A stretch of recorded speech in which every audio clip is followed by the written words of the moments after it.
हैं तो मुझे प्लीज ओके। स्टूडेंट्स, आईकुड गुरु आप अपनी स्क्रीन पे देख रहे हैं, जैसे कि आईकुड गुरु हमारे जो सिलिकॉन वैली के इंजीनियर्स हैं उनका एक इनिशिएटिव है।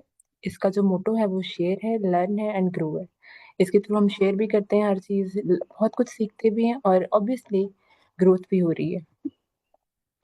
अगर मिशन की बात की जाए तो इसका जो मिशन है वो एम्प्लॉयबिलिटी को बढ़ाना है, हायर टेक स्किल्स को स्टूडेंट्स के साथ इंट्रोड्यूस करवाना और इसके साथ इंटरनेशनल मेंटोर्स के साथ आपका मीटअप करवाना है।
स्टूडेंट, सॉरी फॉर इनकन्वीनियंस, मैं अभी आपको स्क्रीन शेयर कर रही हूँ। एक्चुअली मेरे इधर बहुत सारे इश्यूज आ रहे हैं नेट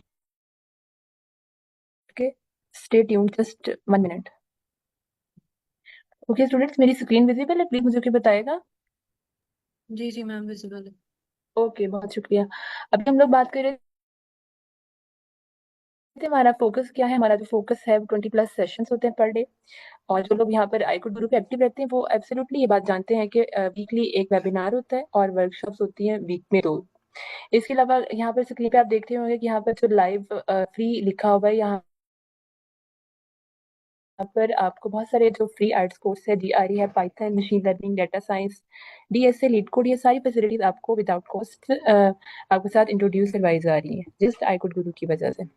ओके, तो यहाँ पर जो इसकी हाईलाइटेड चीज है वो रिसेंट अचीवमेंट्स हैं। यहाँ पर देखते हैं कि जो फर्स्ट पॉइंट पे 700+ इंटरनेशनल अवार्ड्स इन हैकाथॉन्स आईकोड गुरु की वजह से पाकिस्तान के नाम हो चुके हैं। इसके अलावा फुली फंडेड ग्रेजुएट एडमिशन्स हैं, वो भी आईकोड गुरु की वजह से ही पूरी दुनिया में, ना सिर्फ पूरी दुनिया में, यूएसए को मिला के। इसके ना सिर्फ आपको फुली फंडेड स्कॉलरशिप दिए जा रहे हैं स्टूडेंट्स को, आपको इंटर्नशिप्स और जॉब्स भी सेटिस्फाइंग तरीके से इंट्रोड्यूस करवाई जाती है। नेक्स्ट है फोर्थ पॉइंट पे देखें, जो CS50X पजल डे है, हार्वर्ड यूनिवर्सिटी का ये एक रीनाउंड डे है, जो कि इसमें 9 पजल्स होती है। उसमें हमारी जो 259 टीम्स ने पार्टिसिपेट किया था।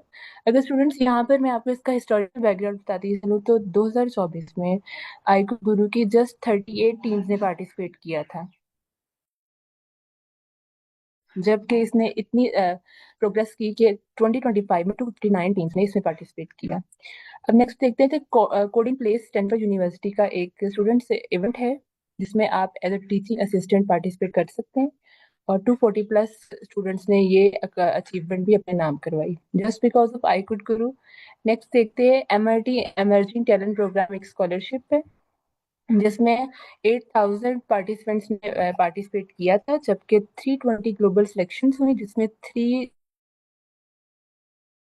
जो स्टूडेंट्स थे वो आई कोड गुरु के थे। नेक्स्ट देखते हैं गूगल कोड एग्जाम 2023 में, उसमें 301 स्टूडेंट्स वो भी आईकुड गुरु के। इसके अलावा इतिहाद एविएशन अबू धाबी में एक ग्रुप है, उसमें 3 इंटर्न्स वो भी आईकुड गुरु के थे। नेक्स्ट चलते हैं। इसका स्टूडेंट्स ये थोड़ा सा बार चार्ट का एक विजुअलाइजेशन है, जिसमें देखिए 2021 में जस्ट 5,000 लोग थे आईकुट गुरु के मेंबर्स, जबकि इसने इतनी प्रोग्रेस की कि आप देखिए 2025 में टोटल 35,000 प्लस जो पार्टिसिपेंट्स हैं, 35,000 प्लस जो इसकी टीम के मेंबर्स बन चुके हैं। नेक्स्ट देखते हैं, ये अगेन वही है, इसका थोड़ा पाए विजुलाइजेशन है। 2022 में कादियात यूनिवर्सिटी कायदे अवाम मिर्चर यूनिवर्सिटी पास्ट की जो परसेंटेज रही वो 9.4% है, जबकि 2023 में यूईटी टेक्सला और जीसीयूएफ की जो परसेंटेज थी वो 18.4% रही है। और जबकि 2024 की जो हम देखते हैं स्टैटिक्स डेटा है उसमें 72.2% कायदे यूनिवर्सिटी है और इंटरनेशनल इस्लामिक यूनिवर्सिटी है, agriculture Mohammad Nawaz Sharif university UET और यूनिवर्सिटी ऑफ गुजरात से बहरिया यूनिवर्सिटी। इन सब बातों को बताने का मकसद ये है कि डजेंट मैटर कि आप कौन सी एक रीनाउंड या प्रेस्टिजियस इदारे से पढ़ना, आपका मैटर नहीं करता। आईकुट गुरु आप जहां पर भी हैं आपको सपोर्ट कर रहे हैं। Thank you so much and listeners stay tuned. Thank you so much for your listening. अभी कुछ ही देर में जो आपके 2 घंटे हैं, कमिंग 2 आवर्स हैं, वो यूजफुल होने जा रहे हैं और वो कुछ ही देर में माजी आपका बन जाएंगे। और इन 2 घंटों को यूजफुल बनाने के लिए हमारे साथ जो आप अपनी अपनी स्क्रीन से देख रहे हैं, ये हमारी गेस्ट स्पीकर है, उनका डाटा है अरीबा आबिद का, जिन्होंने 20 अगस्त को अपना आर्ट्स का इम्तहान दिया। लिसनिंग में इन्होंने 9 बैंड लिया, रीडिंग में 8.5 है, राइटिंग में 6.5 एंड देन स्पीकिंग में इन्होंने 8 बैंड लिया। ओवरऑल इनका 8 बैंड ना। दिस वाज ऑल अबाउट हमारी जो आज की स्पीकर हैं, गेस्ट स्पीकर। तो अरीबा आबिद, अस्सलाम वालेकुम वालेकुम सलाम ma'am. Ma'am, welcome to the workshop. अभी सब स्टूडेंट्स थैंक यू आपका सो इंतजार कर रहे हैं। Over to you. Thank you very much. Thank you ma'am, जज़ाकल्लाह। Am I audible? Yes, ma'am, you are audible. Yes, ma'am. Yes, ma'am, you are audible.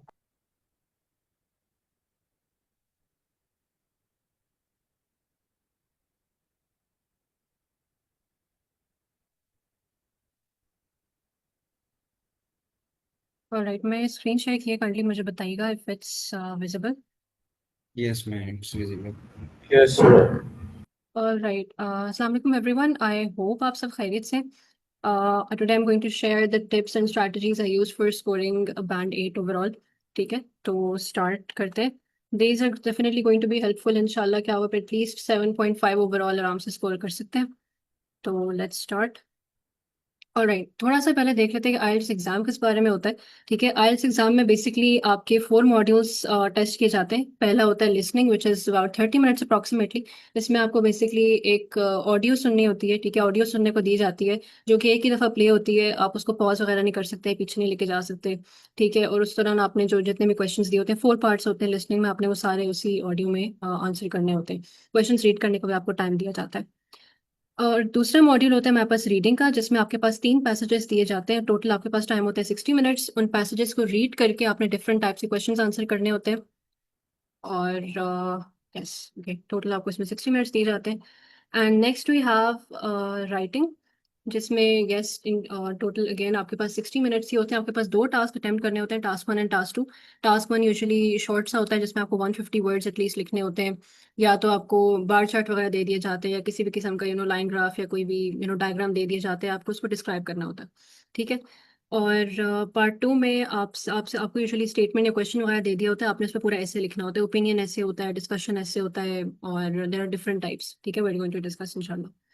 और हमारा जो चौथा मॉड्यूल होता है वो होता है स्पीकिंग का। ठीक है, ये यूजुअली अलग से कंडक्ट होता है, ये 15 से 20 मिनट का मैक्सिमम आपसे कंडक्ट होता है। 2 मोड्स में कंडक्ट हो सकता है, कि या तो आप वीडियो कॉल पे आपको जो है ना टेस्ट सेंटर अपने आपने जाना होता है, आपने आपको वहाँ पे वीडियो कॉल की ऑप्शन दी जाती है कि आप वीडियो कॉल पे एग्जामिनर से टेस्ट ले लें, और एक आपका इन पर्सन टेस्ट लिया जा सकता है। ठीक है, हर मॉड्यूल को कोई ना कोई बैंड अलॉट किया जाता है आउट ऑफ 9। ठीक है, 1 to 9 के बीच में आपको बैंड अलॉट किया जाएगा। ठीक है, और फिर उसके बाद आपको ओवरऑल बैंड मिलेगा, which is going to be the average of all scores. Let's move on. चलें, फर्स्टली मैं वो रिसोर्सेज शेयर करना चाहूँगी which I used for each module. Listening और रीडिंग के लिए it was the same, IELTS simulation और आइल्स ऑनलाइन टेस्ट। अच्छा, यहाँ पे एक क्वेश्चन यूजुअली रेज होता है कि आइल्स ऑनलाइन टेस्ट जो वेबसाइट होती है इसमें जितने भी टेस्ट वगैरह होते हैं ना थोड़े से मुश्किल होते हैं। ठीक है, वो एक्चुअल एग्जाम जैसे नहीं होते, उसमें ऑडियो भी फास्ट चल रही होती है, क्वेश्चंस भी थोड़े से डिफिकल्ट होते हैं in comparison to IELTS simulation या एक्चुअल कैम्ब्रिज बुक्स वाली जो आपको वेबसाइट मिलेगी, आइल्स वर्ल्डली वगैरह। ठीक है, लेकिन मैंने ये इसलिए यूज़ किया और मैं रिकमेंड भी आपको यही करूँगी क्योंकि इसमें आपको ज़्यादा नंबर ऑफ टेस्ट प्रैक्टिस करने का मौका मिल जाएगा। मैंने मुझे फर्स्ट में इतना आइडिया नहीं था आइल्स प्रिपरेशन जब मैंने स्टार्ट की थी कि आइल्स ऑनलाइन टेस्ट पे जो एग्ज़ाम्स होते हैं वो थोड़े टफ होते हैं। मैंने इनसे स्टार्ट कर लिया और मैंने लिसनिंग के ऑलमोस्ट 30 टेस्ट ना इस वेबसाइट पे प्रैक्टिस कर लिए थे। ठीक है, उसके बाद मुझे किसी से पता चला था कि कैम्ब्रिज बुक्स वाली जो वेबसाइट होती है वो एक्चुअली ऐसी होती है और एक्चुअल टेस्ट भी अराउंड जो है ना इसी कैम्ब्रिज बुक्स के इस तरह रेलिवेंट होता है, लाइक इसी से ऑलमोस्ट सिमिलर होता है। तो लेकिन I am glad I did it क्योंकि मुझे वो टिप काफ़ी यूज़फुल लगी।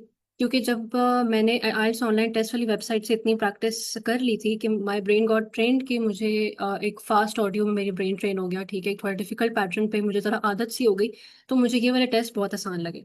और I think after practising a few test, मेरे फर्स्ट फ्यू टेस्ट में आइल्स सिमुलेशन वाले में बैंड 9 बैंड 8.5 तक आराम से आ रहा था। ठीक है, आइल्स सिमुलेशन पे खाली सिर्फ अगर आइल्स सिमुलेशन अगर आप प्रैक्टिस करते हैं तो उसको मैं इसलिए नहीं रिकमेंड करती। ज़रूर आप यूज़ करें, उस पर सारे टेस्ट आप प्रैक्टिस करें स्पेशली फॉर लिसनिंग। लेकिन मसला है कि इस पे नंबर ऑफ टेस्ट बहुत कम होते हैं, like just 20 to 30, which I believe कि अगर आपके पास एटलीस्ट 1 महीने का टाइम है ना अपनी प्रिपरेशन के लिए तो ये नंबर काफ़ी नहीं है। मैं अपनी वर्कशॉप में इंशाल्लाह प्रैक्टिस को बहुत ज़्यादा एम्फोसाइज करूंगी क्योंकि आई एम नॉट श्योर अगर आपने मेरी लिंक्डइन पोस्ट पढ़ी हो, मैंने उसमें मेंशन किया था कि मैंने ऑलमोस्ट 70 टेस्ट लिसनिंग के लिए प्रैक्टिस किए थे एंड अराउंड 15 to 20 रीडिंग के लिए प्रैक्टिस किए थे। और आफ्टर दिस प्रैक्टिस ओनली मुझे काफ़ी से कि मेरा बैंड काफ़ी इंप्रूव हुआ था। प्रैक्टिस के बीच में बैंड फ्लक्चुएट भी हो रहा था, बैंड ऊपर नीचे भी जा रहा था, जो कि काफ़ी स्टूडेंट्स की कंप्लेन होती है, बंदा डीमोटिवेट भी हो जाता है। ठीक है, कभी मेरा 9 आ जाता था, कभी मेरा 6.5 आ जाता था, तो दैट्स कम्प्लीटली नॉर्मल अगर बीच में कुछ फ्लक्चुएशन भी आ जाए तो। ठीक है, और इस इन इंशाल्लाह इसको डिस्कस करेंगे डिटेल में आगे। राइटिंग का मेरा बैंड स्कोर इतना अच्छा नहीं था, मैंने ज़्यादा इस पर फोकस नहीं किया, बट जो भी मैंने टिप्स वगैरह यूज़ किए वो मैं इंशाल्लाह ज़रूर शेयर करूँगी। मैंने इसके लिए आइल्स लिज एक यूट्यूब चैनल है, उनकी वेबसाइट भी है, मैंने उसकी हेल्प ली थी और इंशाल्लाह मैं उसका लिंक भी शेयर करूंगी। उनकी प्लेलिस्ट है, राइटिंग पार्ट 1 में काफ़ी हेल्पफुल होती है। एंड फॉर स्पीकिंग मैंने मैंने राइटिंग और स्पीकिंग को आखिरी 2 वीक्स में देखा था एक्चुअली अपनी प्रिपरेशन में। और स्पीकिंग यूजुअली मैंने मॉक टेस्ट वगैरह कंडक्ट किए थे हाईकोर्ट गुरु के मॉडरेटर्स के साथ, जो भी कोई स्पीकिंग टेस्ट देने वाले थे उनके साथ मैं वॉइस कॉल पे डेली ऑलमोस्ट आ जाती थी और हम फुल मॉक टेस्ट प्रैक्टिस करते थे with yes full mock test हम लोग प्रैक्टिस करते थे विद फीडबैक्स। 2 से 3 लोग एटलीस्ट होते थे हमारे जो फीडबैक दे रहे होते थे। और इसके अलावा आइल्स एडवांटेज के मॉक टेस्ट वीडियोस देखी थी। ठीक है, and another resource sesame app. ठीक है, इसको मैं यहाँ पे इसलिए मेंशन कर रही हूँ क्योंकि इसके आपने ये basically AI assistant kind of app है। ठीक है, और बैंड स्कोर वगैरह भी आपको देगी एंड में। ठीक है, बट इसके बारे में मैं एंड में बात करती हूँ जब मैं स्पीकिंग को डिटेल में डिस्कस करूँगी इंशाल्लाह। For now let's move on. अच्छा, मैंने काफ़ी बातें इसमें से डिस्कस कर ली कि मेरी ओवरऑल जो प्रिपरेशन स्ट्रैटेजीज थी वो क्या थी। मैंने almost 1.5 months I guess preparation को दिए थे अपने आइल्स के। ठीक है, और जैसे कि मैंने बताया मैंने आइल्स ऑनलाइन टेस्ट से पहले प्रिपरेशन की थी, उससे 20-30 टेस्ट के करीब प्रैक्टिस करने के बाद फॉर लिसनिंग और तकरीबन 7-8 टेस्ट फॉर रीडिंग प्रैक्टिस करने के बाद। एंड डोंट वरी अगर आपको इसमें बैंड स्कोर कम भी आता है, अगर आप ये स्ट्रैटेजी फॉलो करते हैं तो उसमें कोई इशू नहीं है, क्योंकि मेरा भी शुरू शुरू में 5.56 बैंड ही आ रहा होता था फॉर लिसनिंग और रीडिंग में भी मुश्किल से कोई 6-7 तक जाता था। ठीक है, फिर मैंने आइल्स टेस्ट सिमुलेशन यूज़ किया था फॉर लिसनिंग एंड रीडिंग। ठीक है, इसके अलावा मैं एक और पॉइंट यहाँ पे एम्फेसाइज करना चाहूँगी कि ये गलती ऑलमोस्ट सारे स्टूडेंट्स करते हैं कि वो किसी मॉड्यूल की प्रैक्टिस करते हैं तो उसको ना पूरा उसका टाइम नहीं देते। लाइक अगर रीडिंग है तो वो उसको 2-3 घंटे दे देंगे एक ही रीडिंग टेस्ट को ताकि सही तरीके से प्रैक्टिस हो सके। ये स्ट्रैटेजी गलत है, इससे आप बर्नआउट हो जाएंगे, इससे आप थक भी जाएंगे और डीमोटिवेट काइंड ऑफ भी हो जाएंगे। ठीक है, जो भी एक्चुअल टाइम है उसमें आप प्रैक्टिस करें from day 1, from the very first test you give आप उसको पूरा टाइम दे। लिसनिंग है तो उसको बिल्कुल भी अपने ऑडियो को पॉज नहीं करना, पीछे नहीं लेके जाना, जैसा मर्जी अटेम्प्ट होता है एक वर्ड ही भले आप एक आंसर ही क्यों ना आपसे अटेम्प्ट हो, आप उसको अटेम्प्ट करके आगे चले जाए। ठीक है, और yes do that for every module, reading हो, राइटिंग हो और लिसनिंग वगैरह। ठीक है, और इसके अलावा मैंने ऐसे भी मेंशन किया था कि अराउंड 1.5 मंथ्स के टाइम में मैंने जो आधे से ज़्यादा टाइम था अपना लिसनिंग और रीडिंग की प्रैक्टिस को दिया था। और वो इसलिए क्योंकि लिसनिंग और रीडिंग वो मॉड्यूल्स हैं जिनमें आप एक्यूरेसी लाइक आप एक्यूरेट आंसर्स ले सकते हैं उसमें। आप 9 बैंड्स आप उसमें ले सकते हैं। इसलिए आई वुड रिकमेंड कि more than half of your time आप लिसनिंग और रीडिंग को डेडिकेट करें ताकि आप ओवरऑल बैंड स्कोर अच्छा से सिक्योर कर सकें। लास्ट 2 वीक्स मैंने फिर राइटिंग और स्पीकिंग को दे दिए थे। ठीक है, लेट्स ऑल राइट। पहले हम लिसनिंग को डिस्कस कर लेते हैं। ठीक है, लिसनिंग में यहाँ पे कुछ पॉइंट्स मेंशन है कि आप एग्जाम में बैठे हुए, ठीक है, या आप प्रैक्टिस भी इवन करें तो मेक श्योर जो आपको हेडफोन्स प्रोवाइड किए जाएंगे वहाँ पे, ठीक है, बहुत अच्छी क्वालिटी के होंगे। आपको क्वालिटी वगैरह की फिक्र करने की ज़रूरत नहीं पड़ेगी कि या इक्विपमेंट सही ना हो या इन्वायरमेंट सही ना हो, ऐसा कुछ नहीं होता।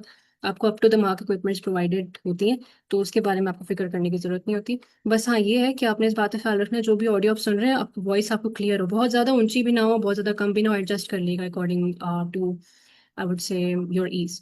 ठीक है। Excuse me ma'am, sorry to आप इंटरप्ट यू, बट आपकी स्क्रीन जी अगर आप चेंज कर रही हैं तो वो हमें सिर्फ वाइल्ड सिमुलेशन की वेबसाइट ही शो हो रही है बस।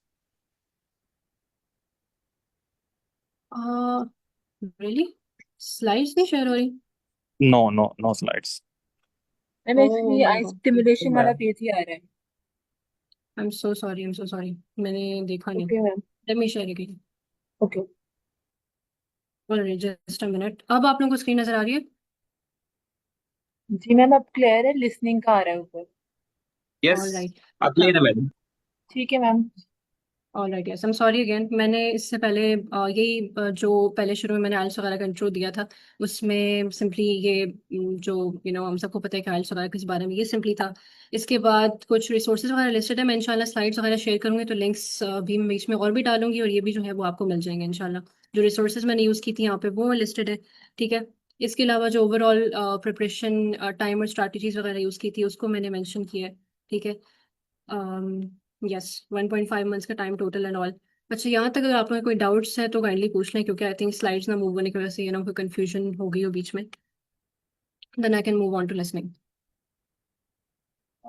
मैम एक दफा जरा ना एक बार रिपीट कर दें थोड़ा सा तो दोबारा कर मिस हो गया था। आपकी आवाज़ नहीं क्लियर आ रही, सॉरी। मैम मैं कह रहा हूँ कि थोड़ा सा ना रिपीट कर दें। आप ही कहें थोड़ा सा रिव्यू कर दूँ? मैम सर कह रहे रिपीट हैं कि कर आप ना रिपीट कर दें थोड़ा सा एकदम। दें। ओके ओके ओके, हाँ श्योर। अच्छा, बाकी पीछे जो चीज़ें लिस्टेड हैं वो आई थिंक आप लोग जब बाद में स्लाइड्स वगैरह आपको मिलेंगी तो आप इससे देख लेगा। थोड़ी डिटेल्स मैं इसमें बाद में स्पीकिंग वगैरह में स्पेशली डिटेल में भी डिस्कस करूंगी, तो इसमें मैं भी नहीं चाहती दोबारा। हाँ, इसको मैं दोबारा रिपीट कर देती हूँ कि मैंने ओवरऑल 1.5 मंथ्स का टाइम अप्रॉक्सीमेटली डेडिकेट किया था अपनी आइल्स प्रिपरेशन को। ठीक है, और पहले मैंने आइल्स ऑनलाइन टेस्ट वेबसाइट यूज़ की थी टेस्ट प्रैक्टिस करने के लिए। अराउंड 20 to 30 टेस्ट मैंने लिसनिंग के वहाँ से प्रैक्टिस कर लिए थे क्योंकि वो डिफ़िकल्ट होते हैं। अच्छा, उन वो टेस्ट बिल्कुल भी आई वुड से एक्चुअल एग्जाम के जैसे नहीं होते, वो थोड़े से डिफ़िकल्ट होते हैं, ऑडियो स्पीड भी थोड़ी फास्ट होती है, मैंने मेंशन किया था। लेकिन ये था कि मुझे मेरी थोड़ी सी मिस्टेक मुझे वो यूज़फुल साबित होगी क्योंकि मेरे ज़्यादा नंबर ऑफ टेस्ट प्रैक्टिस हो गए उससे। ठीक है, उसके बाद I move to IELTS test simulation listening और रीडिंग मॉड्यूल के लिए। ठीक है, और मैंने ये बात मेंशन की थी कि हर मॉड्यूल को जब आप प्रैक्टिस कर रहे हो तो हमेशा उसका पूरा पूरा टाइम दें। अगर 30 मिनट्स लिसनिंग के लिए हैं तो उसको 30 मिनट्स ही दें, या जितने भी टाइम के आपके ऑडियो उतना ही दें। ऑडियो को रिपीट नहीं करना, ऑडियो को पॉज नहीं करना, बिल्कुल वैसे जैसे एक्चुअल एग्जाम एनवायरनमेंट में आप जैसे अटेम्प्ट कर रहे हो आपने हर बार from day one, from the very first test आपने उसको उसी तरीके से अटेम्प्ट करना है। ठीक है, यही काम अपने रीडिंग राइटिंग में भी करना है। आपने 1 सेकंड भी टाइम से ऊपर नहीं लेना, बस जो भी आपके आंसर्स हो आपने बस उनको सबमिट करा देना, एंड देन जो आपकी मिस्टेक्स हो आपने उनसे लर्न करना है। इंशाल्लाह हम इस चीज़ को भी आगे डिस्कस करेंगे। और यस अगेन कि मैंने आई वुड से कि 80% या 85% ऑफ माई प्रिपरेशन टाइम मैंने लिसनिंग और रीडिंग को ही डेडिकेट किया था, क्योंकि इनमें आप बैंड 9 आराम से ले सकते हैं और इससे आपका ओवरऑल बैंड स्कोर भी बहुत इंप्रूव होता है। क्योंकि अगर आपका लेट्स से दोनों में अगर 9 9 आ जाते तो आप आराम से एटलीस्ट 8 तो ले ही सकते हैं, 8 8.5 आराम से। ठीक है, और फिर मैंने लास्ट 2 वीक्स राइटिंग और स्पीकिंग को डेडिकेट कर दिए थे, जिसमें मैंने मॉडरेटर्स के साथ मॉक टेस्ट वगैरह किए थे, फुल मॉक टेस्ट वगैरह प्रैक्टिस किए थे, and giving feedbacks to each other, full mock test. ठीक है, और राइटिंग के भी इसी तरह, कोई राइटिंग को मैंने ज़्यादा ध्यान नहीं दिया था, बट ये है कि 4-5 मॉक टेस्ट खाली and focusing on common spelling errors वगैरह, इस पे भी मैं बाद में इंशाल्लाह आऊंगी। Okay, moving on to listening. मैंने इसमें मेंशन किया था कि आपको एग्जाम इन्वायरमेंट में जो भी कोई इक्विपमेंट्स दिए जाएंगी वो अप टू द मार्क होंगी। काफ़ी स्टूडेंट्स को इस चीज़ की परेशानी होती है कि अगर वहाँ पे चीज़ें सही ना हुई, वहाँ पे इंटरनेट प्रॉब्लम हो गया या इक्विपमेंट्स वगैरह काम ना करे तो हम क्या करेंगे। वैसे तो फर्स्ट ऑफ ऑल हर चीज़ अप टू द मार्क होती है। हेडफोन्स वगैरह आपको बहुत हाई क्वालिटी प्रोवाइड किए जाते हैं लिसनिंग में, ठीक है, और हर चीज़ आपको वो काम कर रही होगी। इसके अलावा भी अगर आपको किसी चीज़ में इशू फेस होता भी है, ठीक है, जैसे लेट्स से आपको टेम्परेचर रूम का तंग कर रहा है, आप फौरन उनको बताएं कि भाई टेम्परेचर सही नहीं है, आप काइंडली उसको चेंज कर दें। मैंने भी काफ़ी दफ़ा उनको ना इस काम में तंग किया था, बिकॉज आई वाज लाइक आपको कंफर्टेबल होना है टेस्ट में, ठीक है, ऐसा नहीं कि आपका फोकस कहीं और जा रहा हो, ठीक है, आपका कीबोर्ड काम नहीं कर रहा, आपका माउस काम नहीं कर रहा, आप उनको फौरन इन्फॉर्म करें कि भाई ये चीज़ सही नहीं, इसको काइंडली रिप्लेस कर दें। वो काफ़ी फ्रेंडली होते हैं एग्जामिनर्स, वो आपको डेफिनेटली हेल्प आउट करेंगे, ठीक है, वो चीज़ रिप्लेस करनी हो तो आपको करेंगे, ठीक है। और यस, एग्जाम में अगर आप जा रहे तो आई वुड सजेस्ट कि आप वाटर बॉटल अपने अपने साथ रखें। मुझे काफ़ी ज़्यादा ज़रूरत पड़ी थी उसकी। ट्रांसपेरेंट वाटर बॉटल्स ये अलाउड होती है, उसके अलावा कोई अलाउड नहीं होती, ठीक है।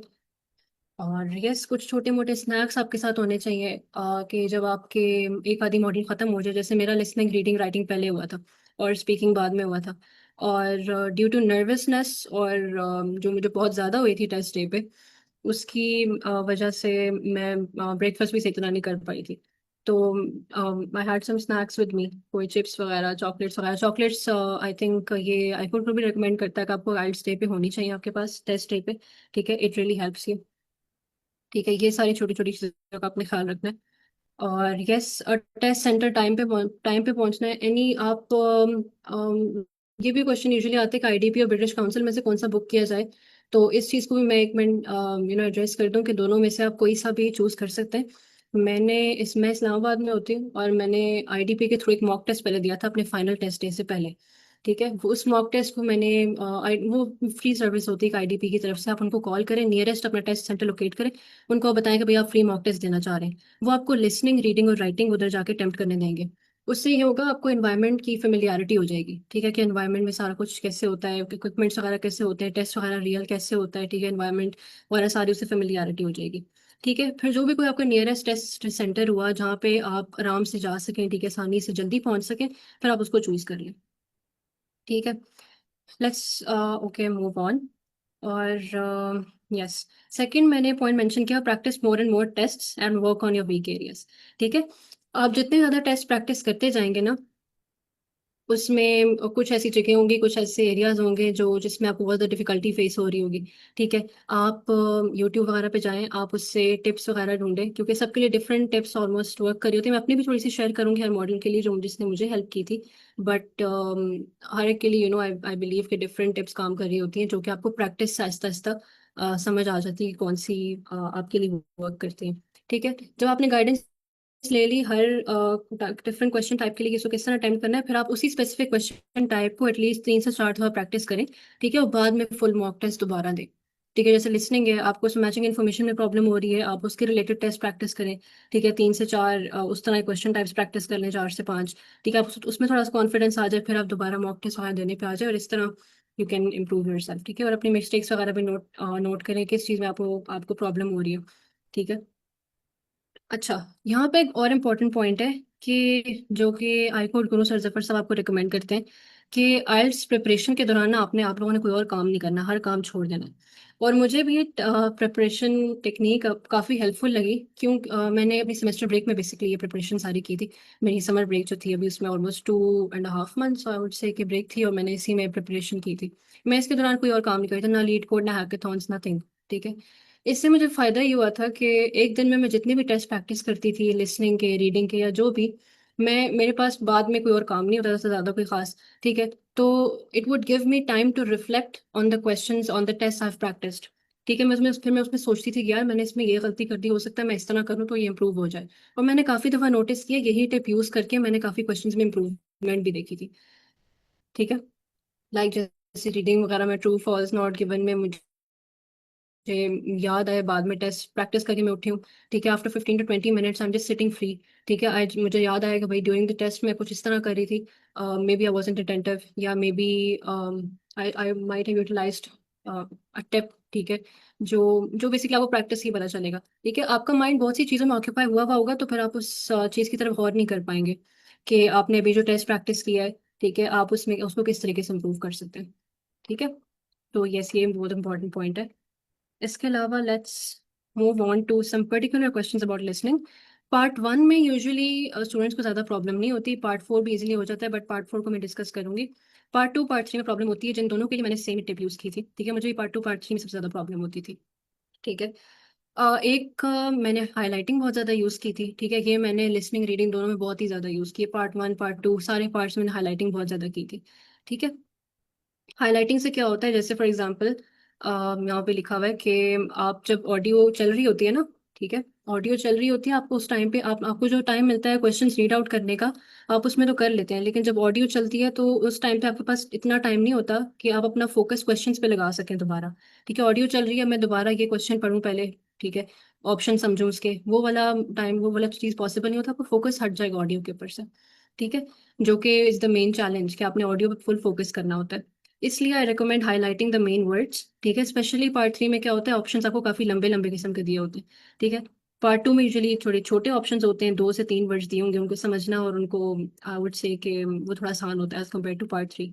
लेकिन हाईलाइटिंग मैंने दोनों में यूज़ की थी। ठीक है, जैसे फॉर एग्जाम्पल ये वाला पार्ट है, इसमें मैंने हाईलाइट कर लिया कि भाई ट्रेनर्स के बारे में डिस्कशन हो रही होगी और दो लोगों के बीच में यूजुअली डिस्कशन हो रही होती है, तो मैंने ये देखना है कि वो दोनों किस चीज़ पे डिसएग्री करें। डिसएग्री वर्ड को भी मैंने हाईलाइट कर लेना है। ठीक है, ट्रेनर्स के बारे में दोनों डिस्कशन करें, जो बातें जिन दोनों पे वो डिसएग्री कर जाएंगे, मुझे उस पर ध्यान देना है। ठीक है, और एक और टिप जो एमसीक्यूज में यूज होती है वो ये है कि ड्यूरिंग द ऑडियो, ठीक है, आपने ऑप्शंस कैंसिल आउट करते जानी है जो उनसे भी आपको इनकरेक्ट लग रही हो। ठीक है, जैसे फॉर एग्जांपल पहला आपको बोले कि that's not really a problem that how quickly trainers wear out. ठीक है, वो इस तरह के स्टेटमेंट बोले, आपको फौरन पता लग जाएगा कि नहीं भी this is not a possible option. ठीक है, और मे बी आपको कोई ऐसा स्टेटमेंट ऑडियो में मिले जिससे वो दोनों एग्री कर रहे हो। ठीक है, मे बी ये वाली मिल जाए। ठीक है, आपने उसको फौरन कैंसिल कर देना, इस तरह आपके लिए आसान हो जाता है काम, आपके लिए राइट ऑप्शंस बच जाती हैं सेलेक्ट करने के लिए। ठीक है, और एक तो आपने कीवर्ड्स और हाईलाइट कर लिए, दूसरा जब वो क्वेश्चंस इस तरह के पूछे कि व्हाट बेला सेज या व्हाट डॉन सेज, ठीक है, आपने उसको भी फौरन फौरन हाईलाइट कर लेना है कि आपने उस चीज़ पे फोकस करना है, व्हिच बेला सेज। ठीक है, बेला सेज, और फिर वो किस बारे में बात करी कि शी रिसाइकल्स शूज। ठीक है, तो मैंने इन इंपॉर्टेंट वर्ड्स को इधर हाईलाइट कर लिया। ठीक है, और अगेन जो भी कोई ऑप्शन रॉन्ग हुई वो मैं उनको उस दौरान ही, ऑडियो के दौरान ही कैंसिल करती जाऊंगी। ठीक है, and similarly for this one as well. ठीक है, ये दो मोस्टली आई वुड से के टिप्स थी जो मैं पार्ट 2 और पार्ट 3 के लिए यूज़ करती थी। ओके, मूविंग ऑन, एक और पार्ट होता है जिसमें यूजुअली डिफिकल्टी होती है, वो है मैचिंग इन्फॉर्मेशन वाला। ठीक है, स्पेशली जब आपको ऑप्शंस ना बड़ी लंबी लंबी सी मिल जाए, ठीक है, बहुत सारी ऑप्शंस होती हैं। ठीक है, इनमें तो इतनी मुश्किल नहीं होती, क्योंकि जब ऑडियो चल रही होती है तो आपको वो बोलते भी हैं कि अकाउंटेंट्स की बात अब आने लगी है, जैसे फॉर एग्जांपल यहाँ पे हेयर ड्रेसर्स की बात आने लगी है, एडमिनिस्ट्रेटिव स्टाफ की एग्जांपल आने लगी है, उनका नाम आने लगा है। ठीक है, तो यहाँ पे आप एक दफ़ा इनको रीड आउट कर लें just to have the flow in your mind कि किस बारे में बात हो रही होगी। इसके अलावा आपने क्या करना है, पहले इन ऑप्शंस को सही तरीके से पढ़ लेना है और इनको समझना बहुत ज़रूरी है। ठीक है, इनको समझ लेना है हर चीज़ किस बारे में बात करी है, और जहाँ पे भी लंबी लंबी ऑप्शंस दी हुई हों या इवन छोटी भी और बहुत सारी हों, तो आई वुड सजेस्ट कि वर्ड्स को हाईलाइट कर लें, क्योंकि अगेन ऑडियो के दौरान आपके पास टाइम नहीं होता, आपका फोकस आप इस तरफ नहीं लेके जा सकते कि हर ऑप्शन में क्या चीज़ दी हुई है आप उसको बैठ के सारा पढ़ें एक एक करके, फिर इसको भी पढ़ें अभी उसने क्या बोला है, फिर इसको भी पढ़ें, सारों से उसको मैच करें, इतना टाइम नहीं होता। ठीक है, तो आपने इंपॉर्टेंट वर्ड्स हाईलाइट कर लें, जैसे यहाँ मैंने हाईलाइट कर लिया पहली ऑप्शंस में कि jobs which are at risk. ठीक है, जॉब्स और रिस्क वाला वर्ड मैंने हाईलाइट कर लिया। इसके अलावा क्योंकि जॉब्स के बारे में क्वेश्चन है, ठीक है, मैं स्टूडेंट्स कौन सी कमेंट्स करते हैं about each of the following jobs. ठीक है, कौन सा रोल इंटरेस्टिंग हो गया इन द रीसेंट ईयर्स। ठीक है, तो मैंने ये वर्ड हाईलाइट कर लिया। ठीक है, इसके अलावा ऐसी job which requires more qualification, job के बारे में ये तो जॉब वर्ड मुझे हाईलाइट करने की जरूरत नहीं है, जॉब के बारे में कमेंट्स हो रही। ठीक है, जो जॉब ज़्यादा क्वालिफिकेशंस रिक्वायर करे। ठीक है, इसके अलावा जहाँ पे एम्प्लॉयमेंट प्रोडक्टिविटी जिस जगह पे बढ़ रही हो। ठीक है, तो जितने भी इंपॉर्टेंट वर्ड्स आपको लग रहे हैं आपने उनको हाईलाइट कर लेना है। हाईलाइटिंग अगेन मैं एम्फोसाइज करूंगी, मैंने भी बहुत ज़्यादा यूज़ की थी and I believe it's very helpful. Alright, moving on. अच्छा, यहाँ तक किसी को क्वेश्चंस लिस्टिंग में या अब तक जो भी डिस्कशन हुई है उसमें कोई क्वेश्चंस अस्सलाम आप लोग। वालेकुम। जी वालेकुम सलाम सर। अच्छा मैम, मैंने ये पूछना था, आपके जो पीछे एमसीक्यूज वाले क्वेश्चन थे उसमें आपने ऑप्शंस में से किसी को हाईलाइट नहीं किया था, आपने सिर्फ क्वेश्चंस को ही हाईलाइट किया है। तो उसकी क्या टेक्निक है, क्योंकि ऑप्शंस भी समटाइम्स काफी लंबे होते हैं और उनको ड्यूरिंग ऑडियो आप किस तरह रीड कर रहे होते हैं फिर। अच्छा, ऑप्शंस वाला ये सब सही कह रहे हैं। मुझे याद नहीं सी तरह कि ड्यूरिंग टेस्ट ऑप्शंस हाईलाइट, क्योंकि मैंने काफ़ी उस पे नोटिस किया है साइट्स पे कि आपको ना ऑप्शंस हाईलाइट करने की वो देता ही नहीं है। तो अगर आप ऑप्शन को क्लिक करेंगे तो वो सीधा ऑप्शन सेलेक्ट कर देगा, वो हाईलाइट करने नहीं देगा। मैंने कुछ में ये भी नोटिस किया है। ठीक है। इसके अलावा आई बिलीव के ऑप्शंस में ये भी होता था कि जैसे पार्ट 3 में कुछ ऐसे पार्ट्स होते होंगे, आपने नोटिस किया होगा कि वो ना आपको इनफ टाइम ही नहीं देता। मैंने जब भी ऑप्शंस हाईलाइट करने की कोशिश की ना, क्वेश्चन भी हाईलाइट करी, ऑप्शन भी हाईलाइट करूँ, तो उससे थोड़ा टाइम ज़्यादा लग जाता था। I would never be able to read everything in the question given. ठीक है। जैसे यूजुअली पार्ट 3 में एक ऐसा पार्ट ज़रूर आता है, मोस्टली आता है, जिसमें एंड में ना वो 3-4 एमसीक्यूज दे देते हैं। ठीक है। और उसमें लंबे लंबे से ऑप्शंस होते हैं और उसमें आपको थोड़ा कम टाइम देता है रीड करने के लिए। वो थोड़ा सा ट्रिकी पार्ट भी होता है, थोड़ा सा मुश्किल भी होता है उन सारों को समझना और एक साथ रीड करना। ऐसे में वर्ड्स, अगर आप सॉरी ऑप्शंस को भी हाईलाइट करने लग जाए, तो आई बिलीव कि उसमें आपका टाइम भी कंज्यूम होगा और सारे रीड भी नहीं कर पाएंगे। और अगेन ऑडियो के दौरान रीड करना मुश्किल हो जाएगा, आप फोकस लूज कर जाएंगे। अगर आपको ऑप्शन मिलती है, आपको ईजी लगता है, तो you can go for it, options highlight करना। तो इस केस में ये मैंने भी नोटिस किया कि वो समटाइम्स पार्ट 3 में ऐसा होता है कि काफी ज्यादा एमसीक्यूज होते हैं और आप सिर्फ क्वेश्चंस ही पढ़ सकते हो, क्योंकि अंडरस्टैंड भी करना होता है मीनिंग को, और आप ऑप्शंस नहीं पढ़ पाते। तो उस केस में फिर किस तरीके से उसको परफॉर्म किया जाए, मतलब क्वेश्चंस ठीक है पढ़ लिया और अब ऑडियो स्टार्ट हो गया, now what to do, means के ऑप्शंस को ड्यूरिंग ऑडियो पढ़ा जाए फिर साथ साथ। नहीं नहीं, जैसे ऑडियो स्टार्ट होगी आपने फौरन क्वेश्चंस रीड करना छोड़ना है और आपने फौरन जो है ना जंप कर देना है उस क्वेश्चन पे जहाँ से वो स्टार्ट आपने अटेम्प्ट करना स्टार्ट करना है। ठीक है। अब जैसे ही आप क्वेश्चन अटेम्प्ट करते गए, ठीक है, जैसे लेट्स से आपको लास्ट क्वेश्चन रीड आउट करना रह गया था। ठीक है। अब वो जैसे ही उस लास्ट क्वेश्चन की तरफ आएगा ना, वो लाजमी वो वर्ड बोलेगा। जैसे यहाँ पे आ जाओ ना, अगर मैं, तो जैसे फॉर एग्जांपल उसने सारे अपने क्वेश्चंस वगैरह यहाँ तक फिनिश कर ली। अब वो इस तरह के कीवर्ड्स जो है ना, जो क्वेश्चन में होते हैं पार्ट 2 पार्ट 3 में, उसको बोलता जरूर है कि मैं किस क्वेश्चन के बारे में बात होने जा रही है, वो बात आपको लाजमी पता चलती है। ठीक है। वो जैसे ही आपको पता चल जाए ना, आप फिर उसी टाइम आई वुड से कि जिस टाइम वो क्वेश्चन रीड आउट कर रहे हो ना, जिस टाइम वो ये आप कह लें कि ये चीज़ रीड आउट, उस टाइम पे आप जल्दी से क्वेश्चन रीड आउट कर लें। ये थोड़ा सा ऑप्शन, सॉरी, रीड आउट करें, थोड़ा सा चैलेंज होता है ये, आई नो, लेकिन मुझे ये प्रैक्टिस से ही मेरी चीज़ें स्मूथ हुई थी। तो आई वुड रिकमेंड ज़्यादा से ज़्यादा प्रैक्टिस करें, आपको खुद ही इस चीज़ की स्ट्रैटेजी समझ आ जाएगी। Okay okay ma'am, ma'am, Areeba. Thank you. Okay Areeba ma'am, यहाँ पर चैट में क्वेश्चन आया जाहिद महमूद का। पार्ट 3 के बारे में उन्होंने पूछा है, वो आपने एलैबोरेट कर दी है। दूसरा उनका क्वेश्चन है कि वेयर डिड यू प्रैक्टिस, क्योंकि अक्सर वेबसाइट्स पे 28 से 30 टेस्ट होते हैं, कोई ऑथेंटिक सा सोर्स शेयर कीजिएगा।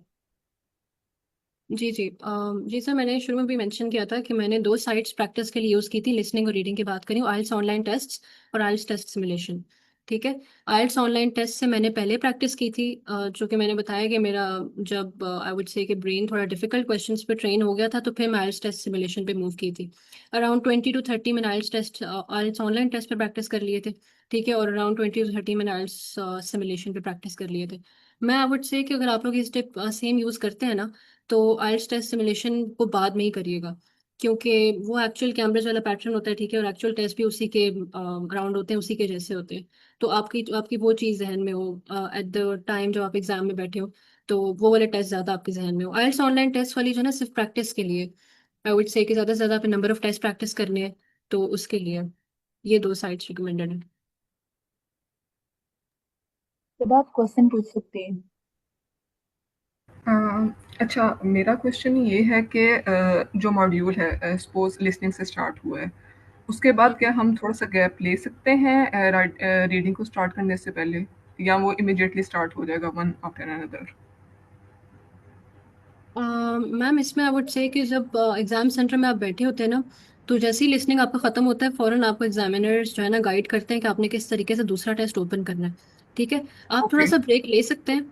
ठीक है, आप ब्रेक ले सकते हैं, आप उसी दौरान ब्रेक ले लें, like 2 to 3 minutes, I would से कि 2 to 3 मिनट्स तो कर नहीं, लाइक 1 to 2 मिनट्स में थोड़ा सा रिलैक्स होके बैठ जाए, थोड़ा डीप ब्रीदिंग वगैरह कर लें। ठीक है, आप थोड़ा सा रिलैक्स हो जाए, पानी वगैरह पी लें उसमें। ठीक है। तो आई थिंक यस, अभी आपको फौरन स्टार्ट करना पड़ता है। इवन अगर आपको लाइक ब्रेक के लिए कहीं जाना भी पड़ता है ना, इवन ड्यूरिंग एग्जामिनेशन, जैसे वॉशरूम ब्रेक्स वगैरह, तो उसमें भी जो है ना आपका वो टेस्ट स्टार्ट होता है, उसके बाद वो आपको जाने देते हैं। ठीक है। अच्छा, सेकंड मेरा क्वेश्चन ये है कि जो एमसीक्यूज की भी बात हो रही थी, उसमें जब तक ऑप्शंस को हम रीड आउट नहीं करते तो लिसनिंग के दौरान उस तरह हम एलिमिनेट नहीं कर सकते ना जो रॉन्ग ऑप्शंस होती हैं, क्योंकि टाइम जी जी। शॉर्ट होता है। आप क्वेश्चंस को ही अच्छे तरीके से पढ़ लेते हैं या फिर फर्स्ट 1 2 3 एमसीक्यूज के अपना ऑप्शंस को रीड आउट कर सकते हैं, तो इसको हम किस तरह और कम कर सकते हैं? आप कह रही हैं कि किस तरीके से ऑप्शन सारी आपने इफेक्टिवली रीड करनी है मतलब इतनी ऑडियो? कम से कम रीड कर लें कि लिसनिंग के टाइम पे हमें आइडिया हो जाए कि अभी ऑप्शन बी के बारे में बात हो रही है या सी के, क्योंकि वो ऑर्डर में नहीं होते। हम्म ये चीज आई वुड से कि जब आप उतने number of questions read out कर चुके हो ना, जितने ऑडियो में आपको कहा कि लेट्स सपोज 21 और 24 आप रीड कर लें, ठीक है, इस दौरान सारी चीज़ें माइंड में रखना तो ऑफ कोर्स मुश्किल हो जाता है, लेकिन ये है कि ऑप्शन समझ के आप माइंड में थोड़ा बहुत स्केच सा बन ही जाता है, ठीक है। और जैसे ही ऑडियो उस पॉइंट पे पहुंचे जिस पॉइंट पे आपको लग रहा है कि अभी इस क्वेश्चन की बारी आ गई है, ठीक है, तो उस टाइम पे आप जल्दी जल्दी ऑप्शंस को ना थोड़ा सा गो थ्रू कर लें, जो आपने पहले से समझा हुआ होगा, ठीक है, थोड़ा सा पहले से आपने क्वेश्चन रीड आउट करते वक्त, ये बहुत इंपॉर्टेंट चीज़ है कि जिस टाइम आपको क्वेश्चन रीड करने का टाइम दिया गया है, उस टाइम आप उनको समझ के पढ़ें सारा, ठीक है, हर एक ऑप्शन किस बारे में बात कर रहे हैं, ठीक है, क्योंकि वो एग्जैक्ट क्वेश्चन की ऑप्शन के अकॉर्डिंग वर्डिंग्स नहीं बोलेगा, आपको उसमें जो है ना समझ के ऑप्शन को करना पड़ेगा, ठीक है। जब एक दफा आपने वो समझ लिया होगा, आपके माइंड में स्केच सा बन चुका होगा कि हाँ भाई ऑप्शन इस बारे में थी, तो ड्यूरिंग ऑडियो अगर आप उसको रफ सा बाद में भी रीड करते हैं तो आई बिलीव कि वो भी आई वुड से भी वर्क कर जाता है। ओके। और थर्ड, जो ये मैचिंग इंफॉर्मेशन है अदर रीडिंग में या लिसनिंग में, इसमें इशू मेन ये होता है कि जो अवेलेबल ऑप्शंस होती हैं वो ज़्यादा होती हैं, और क्योंकि सिनोनिम्स मोस्टली गिवन होते हैं तो उस टाइम आइडेंटिफाई करना थोड़ा सा डिफिकल्ट हो जाता है राइट ऑप्शन, क्योंकि ऑप्शंस मोस्टली एक जैसी होती हैं। ओके मैम, मैंने इसमें ये मेंशन किया था कि वो मैचिंग इन्फॉर्मेशन ना, यस, यहाँ पे भी जैसे आप देख रहे हैं कि ऑप्शंस यहाँ पे बहुत ज़्यादा हैं, ठीक है। अब आप जैसे लेट्स से अकाउंटेंट्स वगैरह के बारे में बात हो रही है, तो हर एक को एक एक करके रीड करना मुश्किल हो जाएगा, तो आप इसमें कीवर्ड सारी ऑप्शंस के हाईलाइट कर लें, ठीक है। ओके। लाइक जॉब्स लिस्ट पे, ठीक है, जैसे हमें यहाँ पे डिटेल में बताया था कि कीवर्ड्स वगैरह हाईलाइट करने में क्या आपको हेल्प हो सकती है, दोबारा दोबारा आपको ऑप्शंस पढ़ने की जरूरत नहीं पड़ेगी, ठीक है। एक और पॉइंट जो आई थिंक मैं अभी मेंशन करना चाहूंगी मैचिंग इन्फॉर्मेशन में, वो मुझे यूजफुल लगी थी, कि मैं थोड़ा सा प्रैक्टिस के ना एंड पे फिगर आउट किया था अपने, कि जैसे लेट्स से आप हेयर ड्रेसर्स पे आए हैं, ठीक है, आप हेयर ड्रेसर्स पे आए हैं और आपको लग रहा है कि इसकी ऑप्शन का जो आंसर होगा ना वो सी होगा, ठीक है। कभी कभी ऑप्शन मैचिंग इन्फॉर्मेशन में, सॉरी, ये प्रॉब्लम फेस होती है, ठीक है। आप नेक्स्ट पे आया, आपने कुछ आंसर्स, मैं रैंडम आंसर्स लिख रही हूँ, ठीक है, आपने इन सबको फिगर आउट किया, इसका ए हो गया, इसका बी हो गया, ठीक है, इसका डी हो गया, ठीक है। अब एक आधी दफा ऐसा होता है कि आपका ना किसी ऑप्शन में आपको लग रहा होता है कि यार इसका आंसर ना मुझे सी लग रहा है, इसका आंसर आपको ना लग रहा होता है यार इसका सी होगा, ठीक है। अब आप जो है ना इस पॉइंट पे कंफ्यूज हो जाते हैं, यार मैंने इसका भी सी किया था, मैं इसका भी सी कर दूं, तो मैं इसका थोड़ा सा डिफरेंट कर देती हूँ, मैं इसका जो है ना एफ कर देती हूँ, ये मेरे साथ हुआ था, ठीक है। तो मैंने इसमें ये फिगर आउट किया कि जिस भी ऑप्शन में आपको, जैसे आपने सबसे रिसेंट आप क्वेश्चन पे, ठीक है, आपको एग्जैक्टली नहीं याद कि इस वाली ऑडियो के पार्ट में सी जो था वो क्यों था, या ऑडियो में ऐसा क्या कहा गया था कि मैंने सी इसको सर्कल कर दिया था, ठीक है।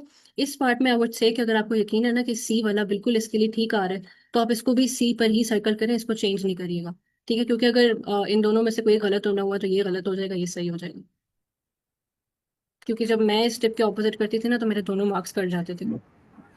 ऐसा ही है, बिल्कुल ये हेल्प होता है। और मैम लास्ट एक चीज़ जो मुझे इशू फेस हो रहा है, जो आर्ट्स सिमुलेशन है मेरी वो नहीं चल रही, वो मोस्टली मुझे ना रीडायरेक्ट कर देता है किसी भी और साइट पे। मैंने लॉगिन भी किया और मैंने डिफरेंट ब्राउजर पे भी इसको टेस्ट किया ना, तो इसका कोई आपके साथ का ये प्रॉब्लम फेस हुआ है, या इसका सोल्यूशन अगर किसी कोई आइडिया हो तो? जी जी मैम, यूजुअली एड्स आ रही होती हैं इस वेबसाइट पे, आप ये कहना चाह रही हूँ कि आई वुड से कि आप एड ब्लॉकर एक्सटेंशंस होती हैं गूगल क्रोम की, आप वो इंस्टॉल कर लें, उसके बाद अगर आप आइल्स सिमुलेशन खोलेंगे उस पर फिर एड्स नहीं आएंगी इंशाल्लाह। ये गूगल ठीक है, क्रोम एक्सटेंशंस होते हैं, इजीली सर्च करें क्योंकि आपको वो मिल मुझे जाएगा। करंटली ना क्लिक करना अलाउ नहीं करता, जब मैं क्लिक करती हूँ पेज के किसी भी पार्ट पे तो वो मुझे रीडायरेक्ट कर देता है। जी जी, मैंने आप ये इनिशियली नेटिव फेस करेंगे इंशाल्लाह मोड एड पे भी ब्लॉकर। move करनी थी। ठीक है ma'am, thank you so much. Welcome. Okay, ma'am. Okay, Shaista, please ask your question. Thank you ma'am.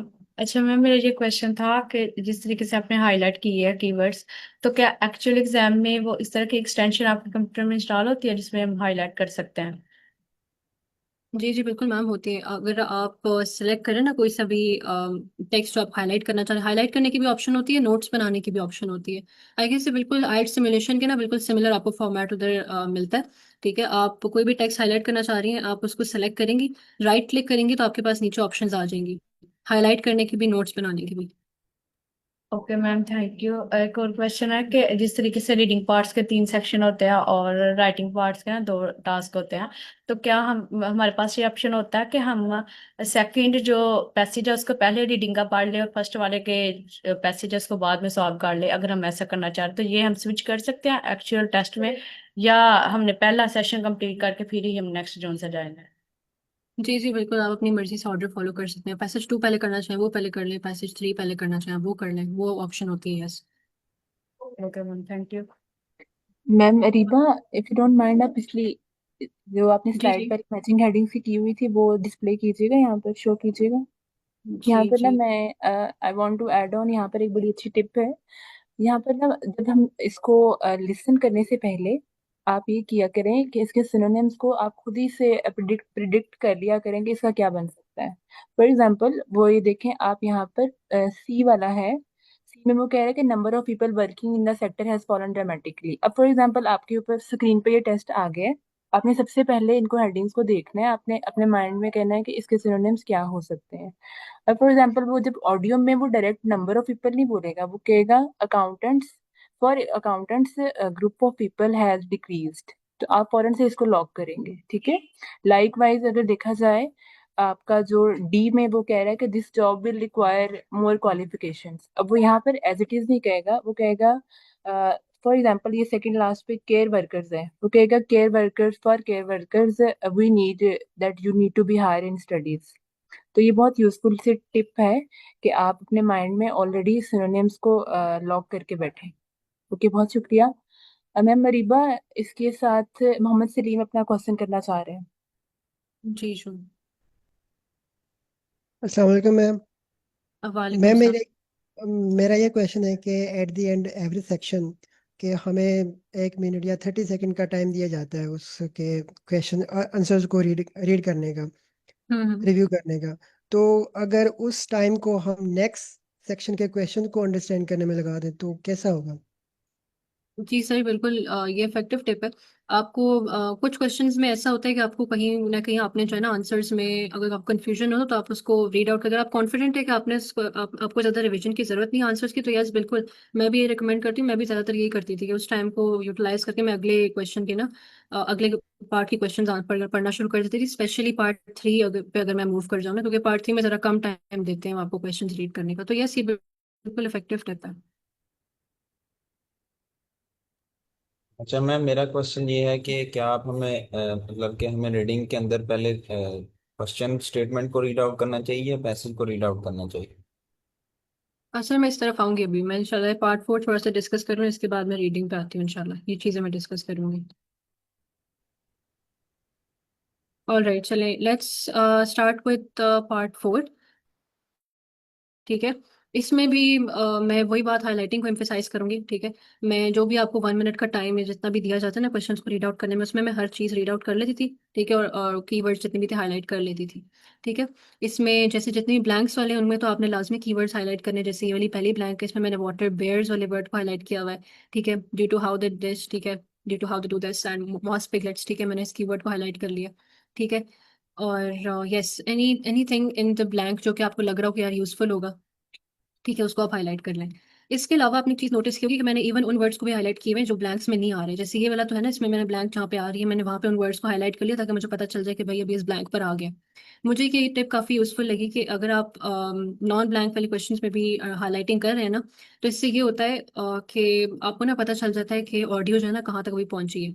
ठीक है। लेट्स से कि मेरा 35 वाली जो ब्लैंक है ना वो मेरे से मिस हो जाती है। ठीक है, आंसर मेरे से मिस हो जाता है। ठीक है, तो एक तो ये चीज़ जो मैं लिसनिंग के लिए ओवरऑल भी रिकमेंड करना चाहूंगी कि जब आपसे कोई भी आंसर मिस हो जाए ना, आप उसके बारे में आपने ओवर थिंक नहीं करना। सेकंड थॉट उसको देनी ही नहीं है। अब हम रिवाइंड करना शुरू कर देते हैं ना कि यार उसने क्या बोला था इस वर्ड में, उसने इसके बाद क्या बोला था, वो आपने काम बिल्कुल भी नहीं करना। आपसे मिस हो गई कोई बात नहीं, आगे मूव ऑन कर जाए। अगर आपने वो एक मिस कर दी तो आपकी, वरना अगर आप उसी पे सोचते रहेंगे जिसके साथ साथ आपके और भी मार्क्स कट जाएंगे। ठीक है, तो ये बहुत इंपॉर्टेंट है। इसके अलावा मैं आगे ये बता रही थी कि लेट्स से मैं 35 वाला मिस हो जाता है। ठीक है, लेकिन अब ये कि कभी कभी ना ऑडियो में आप ना क्या होता है कि आपको समझ नहीं आ रही थी यार कहाँ से वो बोल रहा है। ठीक है, पार्ट 4 में स्पेशली मेरे साथ होता था कि ये बात हो रही है तो किस पार्ट के बारे में बात हो रही है, यहाँ के बारे में बात हो रही है, मैं यहाँ पे बैठी हूँ मुझे लग रहा है जैसे वो यहाँ तक पहुंच गया है। ठीक है, वो तो ये वाली चीज़। तो इसमें ना मुझे इन चीज़ों को हाईलाइट करना बड़ा हेल्पफुल लगा। ठीक है, जैसे फॉर एग्जांपल मैं यहाँ पे रेस्पिरेटरी ऑर्गन्स को हाईलाइट कर दिया। ठीक है, मुझे यहाँ पे पता चल जाएगा कि भाई अगर मैंने ये चीज़ मिस भी कर दी तो लेट्स लीव इट, अब वो यहाँ तक पहुंच गए। ठीक है, रेस्पिरेटरी ऑर्गन्स वगैरह उसने बोल दिए, अब मुझे इसके आगे ध्यान रखना है कि भाई इसके आगे भी एक और ब्लैंक है, अब मुझे इस पे फोकस करना है, इसको आंसर करना है। ठीक है, तो ये एक छोटी सी टिप थी पार्ट 4 के लिए। And let's move on from this. अच्छा जी, तो हम रीडिंग पे मूव ऑन कर जाते हैं। मैं अपनी दूसरी स्क्रीन शेयर करूँगी, just give me a minute. Ma'am Riba, ये हमें क्वेश्चन कि जब एग्जाम सेंटर में हम होते हैं तो हमारे पास ये हाईलाइटिंग का ऑप्शन होता है हमारे पास। फॉर एग्जांपल मैं यहाँ पर ना आर्ट्स एग्जाम लाइब्रेरी पे प्रैक्टिस कर रही हूँ, और वहां पर तो हाईलाइटिंग होती नहीं है। जब एग्नोवेट और ये स्टिमुलेशन वगैरह पे जाओ तो वो कंपनसेट हो जाता है। इसके बारे में बताइएगा। Thank you. IELTS online test की बात करिए आप, किसमें हाईलाइटिंग की ऑप्शन नहीं होती? मैंने एक्चुअल एग्जाम एग्जाम सेंटर में हमारे पास होगा ऑप्शन। जी जी मैम, मैंने भी मेंशन किया था कि एक्चुअल एग्जाम में आपको ऑप्शन होती है। आप जो भी कोई टेक्स्ट हाईलाइट करना चाहें आप उसको सेलेक्ट करें, राइट क्लिक करेंगे तो आपको ऑप्शंस आ जाएंगी हाईलाइट करने की भी, नोट्स बनाने की भी। और अगर कोई वर्ड आपने हाईलाइट किया हुआ है तो आप उसको राइट क्लिक करेंगे ना उस पार्ट को, तो फिर आपको क्लियर करने की भी ऑप्शन आ जाएगी। आप उसको हाईलाइटेड पार्ट रिमूव भी कर सकते हैं, लाइक हाईलाइटर जो आपने वो किया है वो रिमूव भी हो सकता है। Okay, thank you ma'am. No problem. अच्छा चलिए, मुझे बताइएगा ये आइल्स सिमुलेशन वाली टेस्ट मैंने स्क्रीन शेयर की है, ये आप लोगों को नजर आ रही? जी मैम, क्लियर है। All right. अच्छा, ये मैंने रीडिंग टेस्ट अपने सामने खोला हुआ है, मैं आप लोगों को ओवरऑल गो थ्रू करवा देती हूँ कि मैंने रीडिंग किस तरीके से मैं अटेम्प्ट किया करती थी। ठीक है, अब ये तो पहले पैसेज 1 आ जाता है। मैं यूजुअली वैसे ऑर्डर में अटेम्प्ट करती थी, पैसेज 1 पहले, फिर पैसेज 2, फिर पैसेज 3। ठीक है, अब पैसेज 1 ना यूजुअली बहुत आसान होता है। और मैं अगर ये ओवरऑल टिप्स भी रीडिंग के बारे में देना चाहूँ ना तो 60 मिनट्स टोटल आपके पास रीडिंग के होते हैं। सही है, और आपने उसमें से ना यूजुअली रिकमेंड किया जाता है कि आप 20 मिनट्स जो है ना हर पार्ट को डेडिकेट करें, हर पैसेज को डेडिकेट करें। ठीक है, आप इससे कम ले तो अच्छा है। जैसे पैसेज 1 यूजुअली सबसे आसान होता है, तो इसमें आई वुड से कि 15 to 17 मिनट्स में कोशिश करें अपना पैसेज 1 जो है ना रैप अप कर लें। ठीक है, बहुत से बहुत हो गया तो 20 मिनट्स तक ले जाए। किसी भी पैसेज को आपने 1 सेकंड भी ऊपर 20 मिनट्स से नहीं देना। अक्सर वो ना आपको ना एक ट्रिक यूज करता है आपके साथ रीडिंग में। वो क्या करता है कि पार्ट 1 बड़ा आसान सा दे देगा।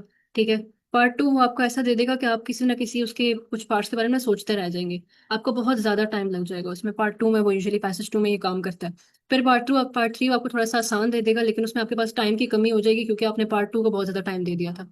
ठीक है, ये मैंने बहुत ज्यादा ऑब्जर्व किया, तो इसमें ये बहुत इंपॉर्टेंट है अपना टाइम मैनेजमेंट किस तरह करनी है। 20 मिनट से ऊपर आपने 1 सेकंड भी किसी पैसेज को नहीं देना। जो चीज़ रहेगी उसको आप बेशक एंड में आके देख लीजिएगा जब सारे पैसेजेस आपके खत्म हो जाए।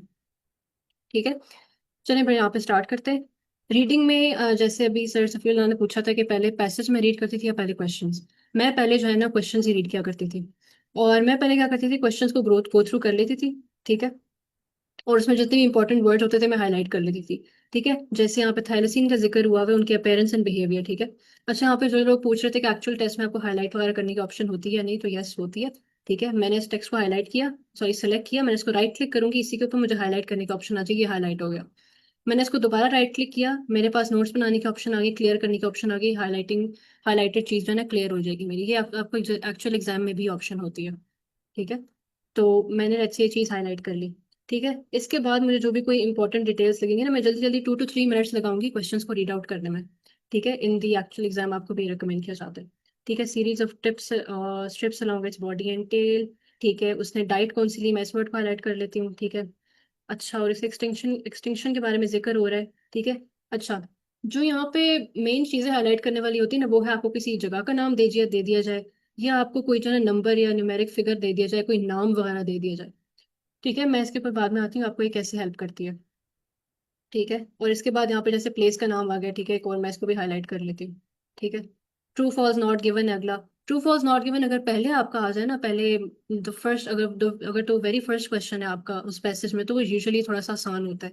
अगर थोड़ा सा बाद में आ जाए तो फिर आपको उसके बारे में थोड़ा सा जो है ना, थोड़ा सा वो कॉम्प्लिकेटेड होता है, लेकिन हो जाता है। और ये सारे क्वेश्चंस ऑर्डर में आपको दिए होते हैं, ठीक है। ट्रू फॉल्स नॉट गिवन भी ऑर्डर में होता है, फिल इन द ब्लैंक्स दी में तो वो भी ऑर्डर में होती हैं, except for matching headings. I think everything जो आपको रीडिंग में क्वेश्चंस टाइप्स होती हैं वो सारी ऑर्डर में ही दी हुई होती है। जैसे फॉर एग्जांपल अगर मुझे इस ये वाली स्टेटमेंट अगर इस लाइन में मिलेगी ना फॉर एग्जांपल, तो मुझे अगली स्टेटमेंट इसी के बाद मिलेगी, इसके पहले कहीं नहीं मिलेगी। ठीक है। अच्छा, ट्रू फॉल्स नॉट गिवन में भी यही जितने भी क्वेश्चंस दिए हुए हैं, ठीक है। मैंने यहाँ पे एक ईयर का नाम दिया, मैंने उसको हाईलाइट कर लिया।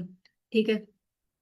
एक और चीज़ यहाँ पर मुझे सेकंड में डिटेल नजर आ रही है जूस में, ठीक है, 1800s में, ठीक है, मैंने इसको हाईलाइट कर लिया। ठीक है।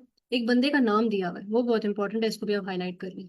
ठीक है। इस तरह करते करते मैं जितनी भी इंपॉर्टेंट चीज़ें होंगी ना हर क्वेश्चन की, मैं वो हाईलाइट करती रहूंगी, जो कि मुझे लग रहा है कि यार ये चीज़ है ना थोड़ी यूनिक है, वो मैं हाईलाइट कर लेती हूँ। After 2 to 3 minutes of highlighting the important things and question, मैं पैसेज की तरफ आ जाऊंगी।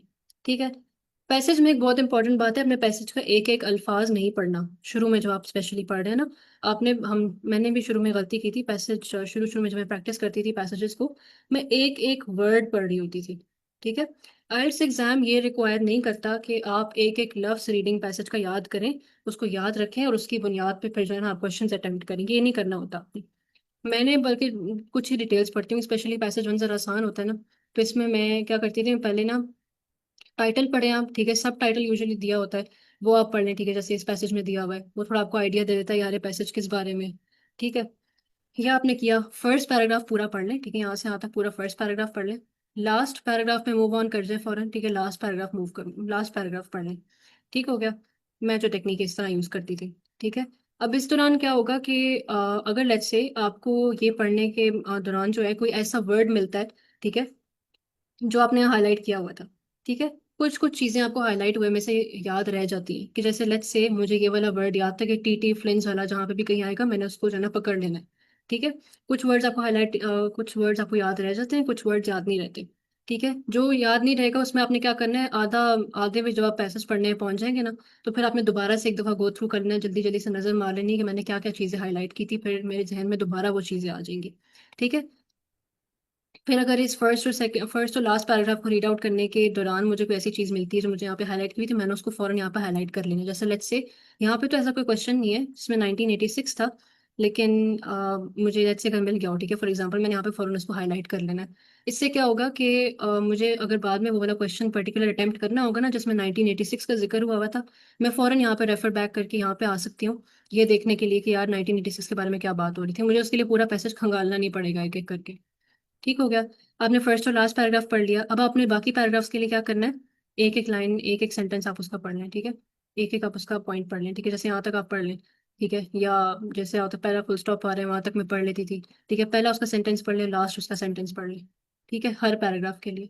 ठीक है। और इस दौरान भी आपने यही चीज़ ध्यान में रखनी है, कोई वर्ड ऐसा आ जाए पैसेज में आपकी नज़र पड़ जाए जो आपने यहाँ पे हाईलाइट किया हुआ, तो उसको फौरन उधर ही हाईलाइट कर लें। ठीक है, कि भाई ये चीज़ जो है ना, इस बारे में आपको यहाँ पे इंफॉर्मेशन मिल सकती है। ठीक हो गया। Do that for the rest of the paragraphs. ठीक है। इसके बाद मैं क्या करती थी कि जिन पैसेजेस में जो है ना मुझे फिल इन द ब्लैंक्स मिलती थी ना, मैं फिल इन द ब्लैंक्स को जाके सबसे पहले अटेम्प्ट करती थी, क्योंकि वो मुझे थोड़ी सी आसान लगती थी। ठीक है। फिल इन द ब्लैंक्स मुझे जैसे मुझे मिल गई, ठीक है, मैं फिगर आउट कर लूँ जैसे कि ऑस्ट्रेलिया 331 ईयर्स ओल्ड जो है ना, ये वाली इन्फॉर्मेशन कहाँ लिखी हुई है। ठीक है।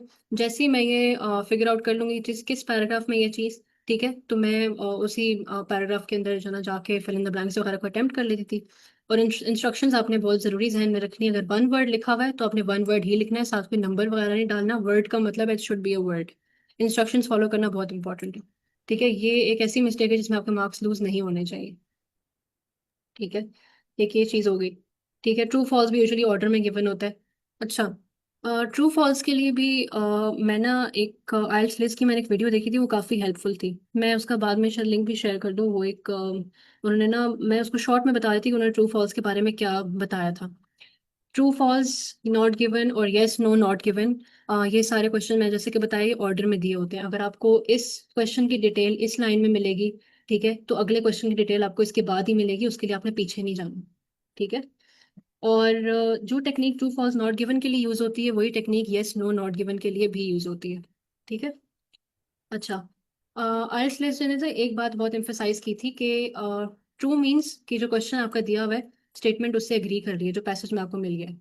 ठीक है। फॉल्स का मतलब है कि स्टेटमेंट कॉन्ट्रडिक्ट कर रही है। ठीक है। स्टेटमेंट कॉन्ट्रडिक्ट करी कि इसका ये मतलब है कि जो क्वेश्चन में दिया हुआ है, ठीक है, और जो पैसेज में दिया हुआ है इट्स काइंड ऑफ ऑपोजिट। ठीक है। वो वो दी हुई है डिटेल, लेकिन यहाँ पे डिफरेंट है, यहाँ पे कुछ और दिया है, यहाँ पे उसने ऑपोजिट बात कही हुई है। ठीक है। जैसे यहाँ पे उसने दिया for example many scientist became worried about the possible extinction. ठीक है।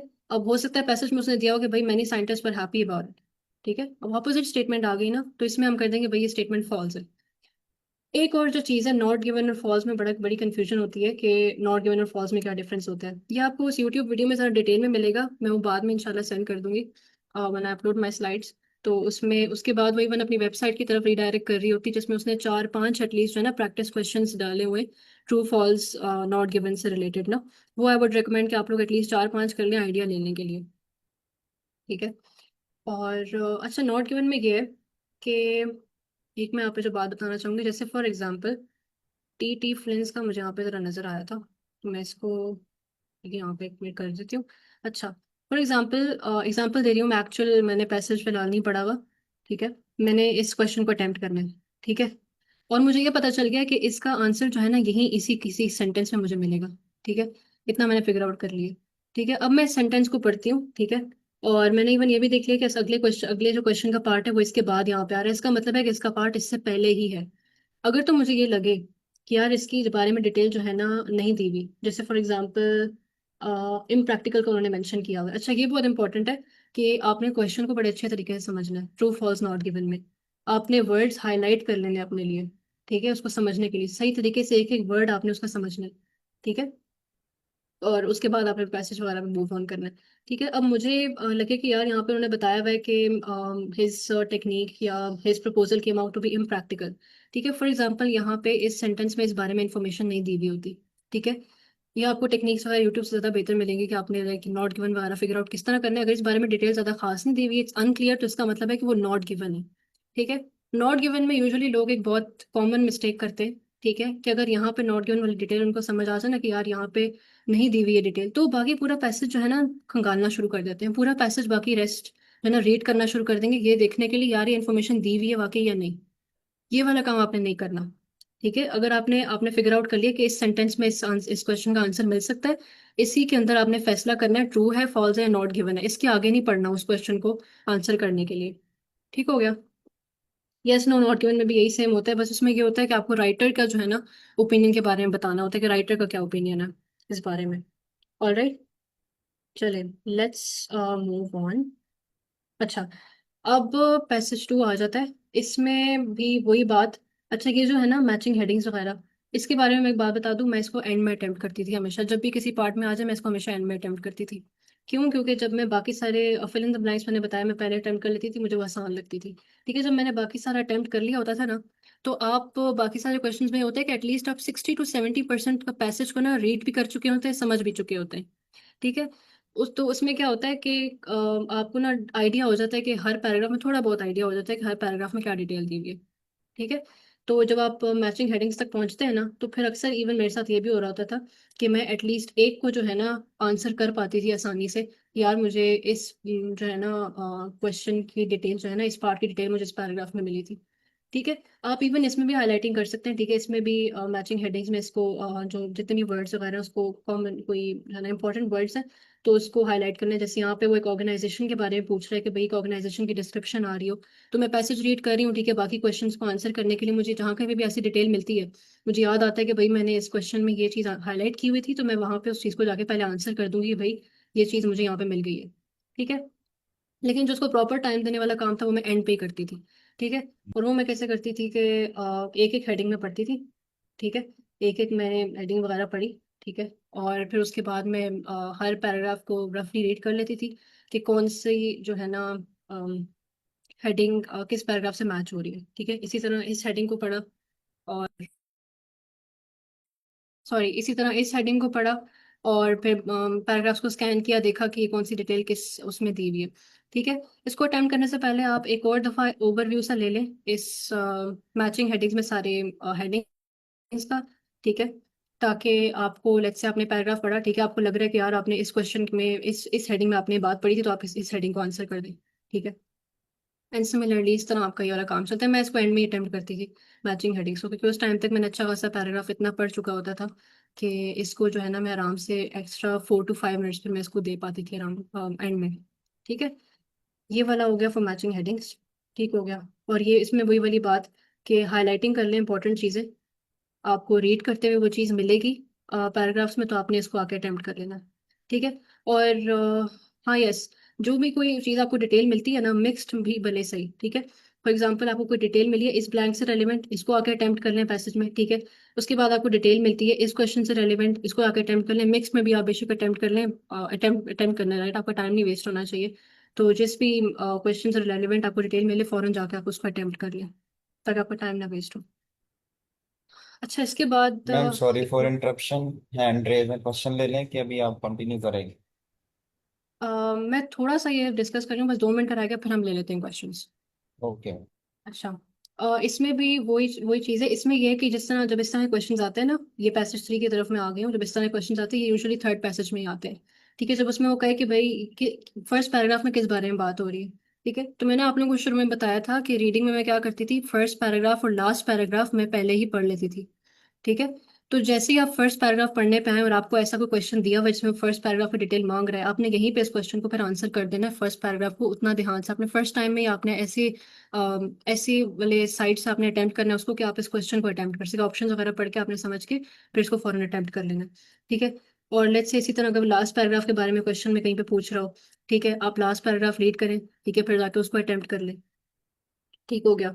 तो इस तरह आप इसमें चलते होते, ये वाले क्वेश्चन जो रेलेवेंटली आसान लगते थे, क्योंकि इसमें ना वो आपको अक्सर पैराग्राफ नंबर बता देता होता है कि किस पैराग्राफ में कोई चीज़ दी हुई। यहाँ पे तो उसने एक में ही बताया हुआ है, लेकिन अक्सर जो है ना पहले वो कहेगा फर्स्ट पैराग्राफ में ये बुक इस बारे में क्या बात हो रही है, थर्ड पैराग्राफ में इस बारे में क्या बात हो रही है, तो उसमें आप इजीली जो है ना पैराग्राफ पढ़ के उसको फौरन आंसर कर सकते हैं। ये भी एमसीक्यूज हैं लिसनिंग की तरह, इसमें भी आप यही टेक्निक यूज करेंगे कि जो सी ऑप्शन आपको गलत लग रही है ना, उसको आपने क्रॉस आउट कर देना है, उसको आपने वहीं पे इनकरेक्ट मार्क कर देना है, then you are left with the right options, ठीक है। और यस, और इवन जो अच्छा ये सेंटेंस कंप्लीशन वाले जैसे आ गए ना, इसमें भी आपको जो है ना ये भी सारे ऑर्डर में दिए होते हैं, ठीक है। इसमें भी आपको जो है ना सिनोनिम्स ढूंढने होते हैं, ठीक है। जब आपको मिल गया ना कि ये सेंटेंस जो है ना आपको फॉर एग्जांपल इस क्वेश्चन की डिटेल आपको फॉर एग्जांपल यहाँ पे मिलेगी, ठीक हो गया, और आपको ये भी पता चल गया कि इसमें वर्ड कौन सा फिट होना है, तो आप उसके साथ के जो है ना सिनोनिम्स ढूंढना शुरू करें, और then you can look for the options here. जो सबसे क्लोजेस्ट आई वुड से कि उस पर पूरा आ रहा है ना सिनोनिम, जो वर्ड उस पर सही तरह फिट हो रहा है, आपने फिर उसको यहाँ पे सिलेक्ट कर लेना है उसके लिए, ठीक हो गया। ये शॉर्ट सा ओवरव्यू था रीडिंग कि मैं किस तरह अटेम्प्ट करती थी उसमें। अब हम थोड़े से क्वेश्चंस ले लेते हैं।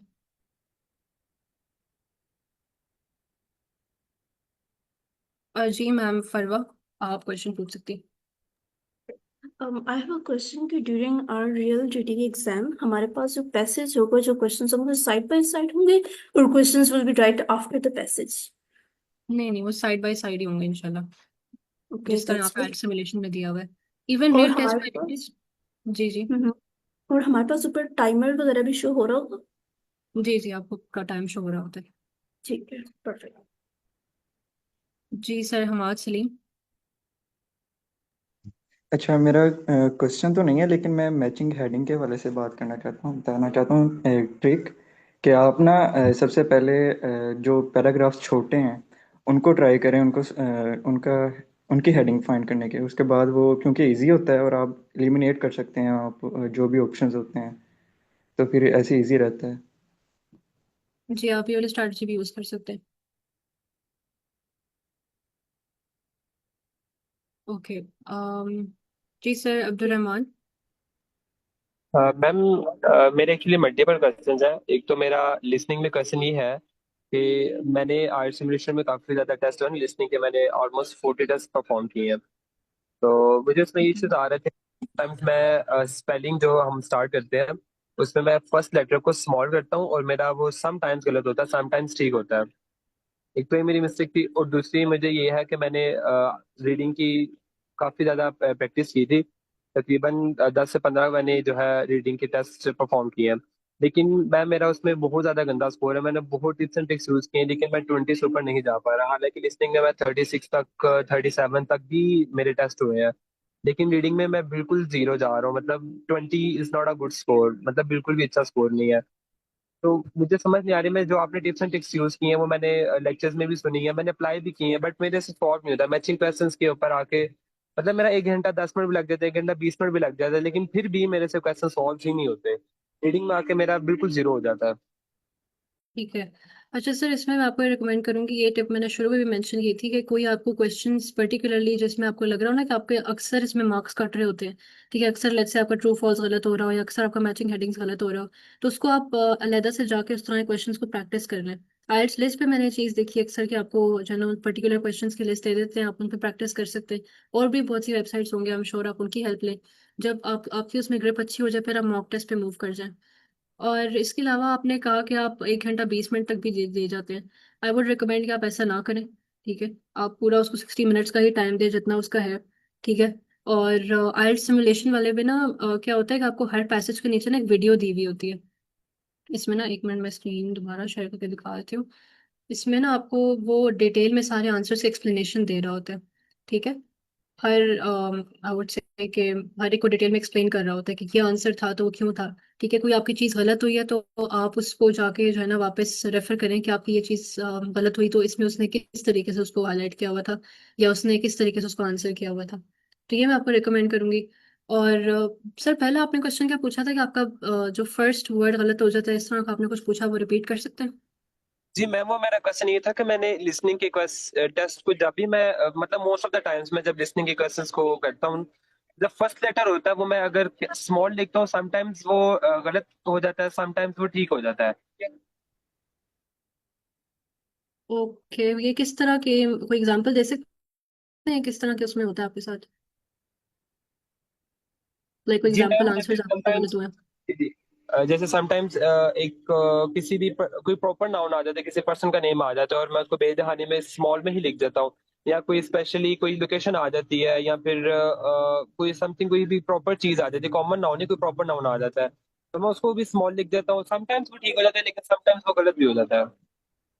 जैसे मैं भी कल एक परफॉर्म कर रहा था, मिस्टर करके कुछ नाम था उसका इंग्लिश में, तो उसने कल मैंने ठीक कर दिया था, और वही टेस्ट जब मैंने आज से तकरीबन 1 महीने पहले परफॉर्म किया था, तो वही टेस्ट मेरे में उसने मुझे गलत भी किया था एक दफा।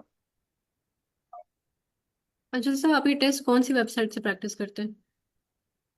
मैम, मैं आर्ट्स मास्टर की वेबसाइट से परफॉर्म करता हूँ। अच्छा सर, जो मेरा अब तक का एक्सपीरियंस रहा है उसमें मुझे ये इशू ज़्यादा फेस नहीं हुआ। वैसे मैं स्पेलिंग्स का ख्याल रखती थी, कोई भी नाम या प्लेस वगैरह तो यूजुअली उसको कैपिटल भी कर देती थी। लेकिन ये कि मैंने ये कैपिटल और स्मॉल वाली मिस्टेक ज़्यादातर नोटिस नहीं की, एक्सेप्ट आई गेस जब पोस्ट कोड वगैरह मांग रहा होता है, तो इवन उसमें मैं कैपिटल रखती थी, मैंने उसको कोई स्मॉल रख के देखा नहीं, तो मुझे इसका पर्टिकुलर एक्सपीरियंस है नहीं। अगर किसी और ने ये इशू फेस किया है तो काइंडली वो इसमें गाइड कर दें।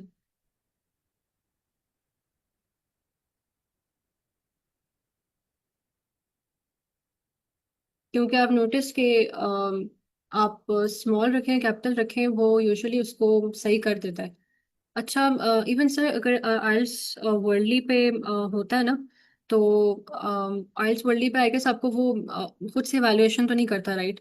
वो आप आंसर्स नीचे आपको लिस्ट दी हुई होती है, मेरे ख्याल है ऐसा ही है आइल्स मास्टर जिसकी आप बात कर रहे हैं। मैम, वो ऐसे ही है, नीचे आंसर्स दिए होते हैं, लेकिन मैं उसको परप्लेक्सिटी पे या किसी भी एलएलएम पे जब ऐड करता हूँ तो एलएलएम उसको गलत कर देता है। जी सर, वो इसलिए आपका गलत हो रहा है क्योंकि अगर आप आइल्स टेस्ट सिमुलेशन वगैरह प्रैक्टिस करेंगे और आइल्स ऑनलाइन टेस्ट वगैरह पे, तो आपको यहाँ पे इशू फेस नहीं होगा। वो आपकी कैपिटल स्मॉल की मिस्टेक्स पे जो है ना आंसर गलत मार्क नहीं करता। द रीज़न के आंसर की में वो चीज़ कैपिटल स्मॉल इसलिए दी हुई होती है, जैसे पर्सन का नाम है, ठीक है, वो कैपिटल लेटर से शुरू हुआ हुआ है, तो वो आंसर की में अगर दिया हुआ, अगर आपने उसको स्मॉल भी कर दिया तो इट्स फाइन। वो आपको एक्चुअल टेस्ट में उसके मार्क्स नहीं काटेगा। अगर आप आइल्स टेस्ट सिमुलेशन वगैरह परफॉर्म करके देखें तो आई बिलीव वो ऐसा नहीं करेगा। वो इसलिए ओके मैम, आप थैंक यू। मैं आपको नेक्स्ट बोलते हैं टाइम कि आप, इंशाल्लाह आर्ट्स सबमिशन कर लूंगा। जी जी, क्योंकि आप वो उसको एआई से इवैल्यूएट करवा रहे हैं, तो एआई तो उसको एग्जैक्ट ही मैच कर रहा होता है, इसलिए वो गलत बताते हैं आपको। Okay ma'am, thank you, thank you. All right, किसी और के कोई क्वेश्चंस? अमल अमल अपना क्वेश्चन कीजिए।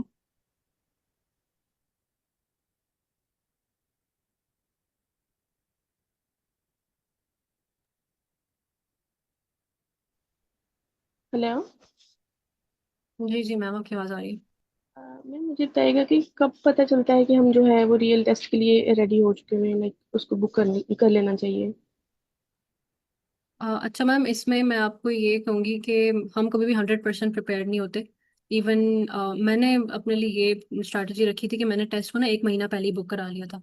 इससे ये था कि मेरे पास 1 महीने का ही टाइम था क्या कहते हैं प्रिपरेशन करने के लिए। उससे मैंने थोड़ा टाइम पहले प्रिपेयर किया था, लेकिन ये है कि टेस्ट जब मैंने बुक किया था तो वो 1 महीना पहले ही कर लिया था।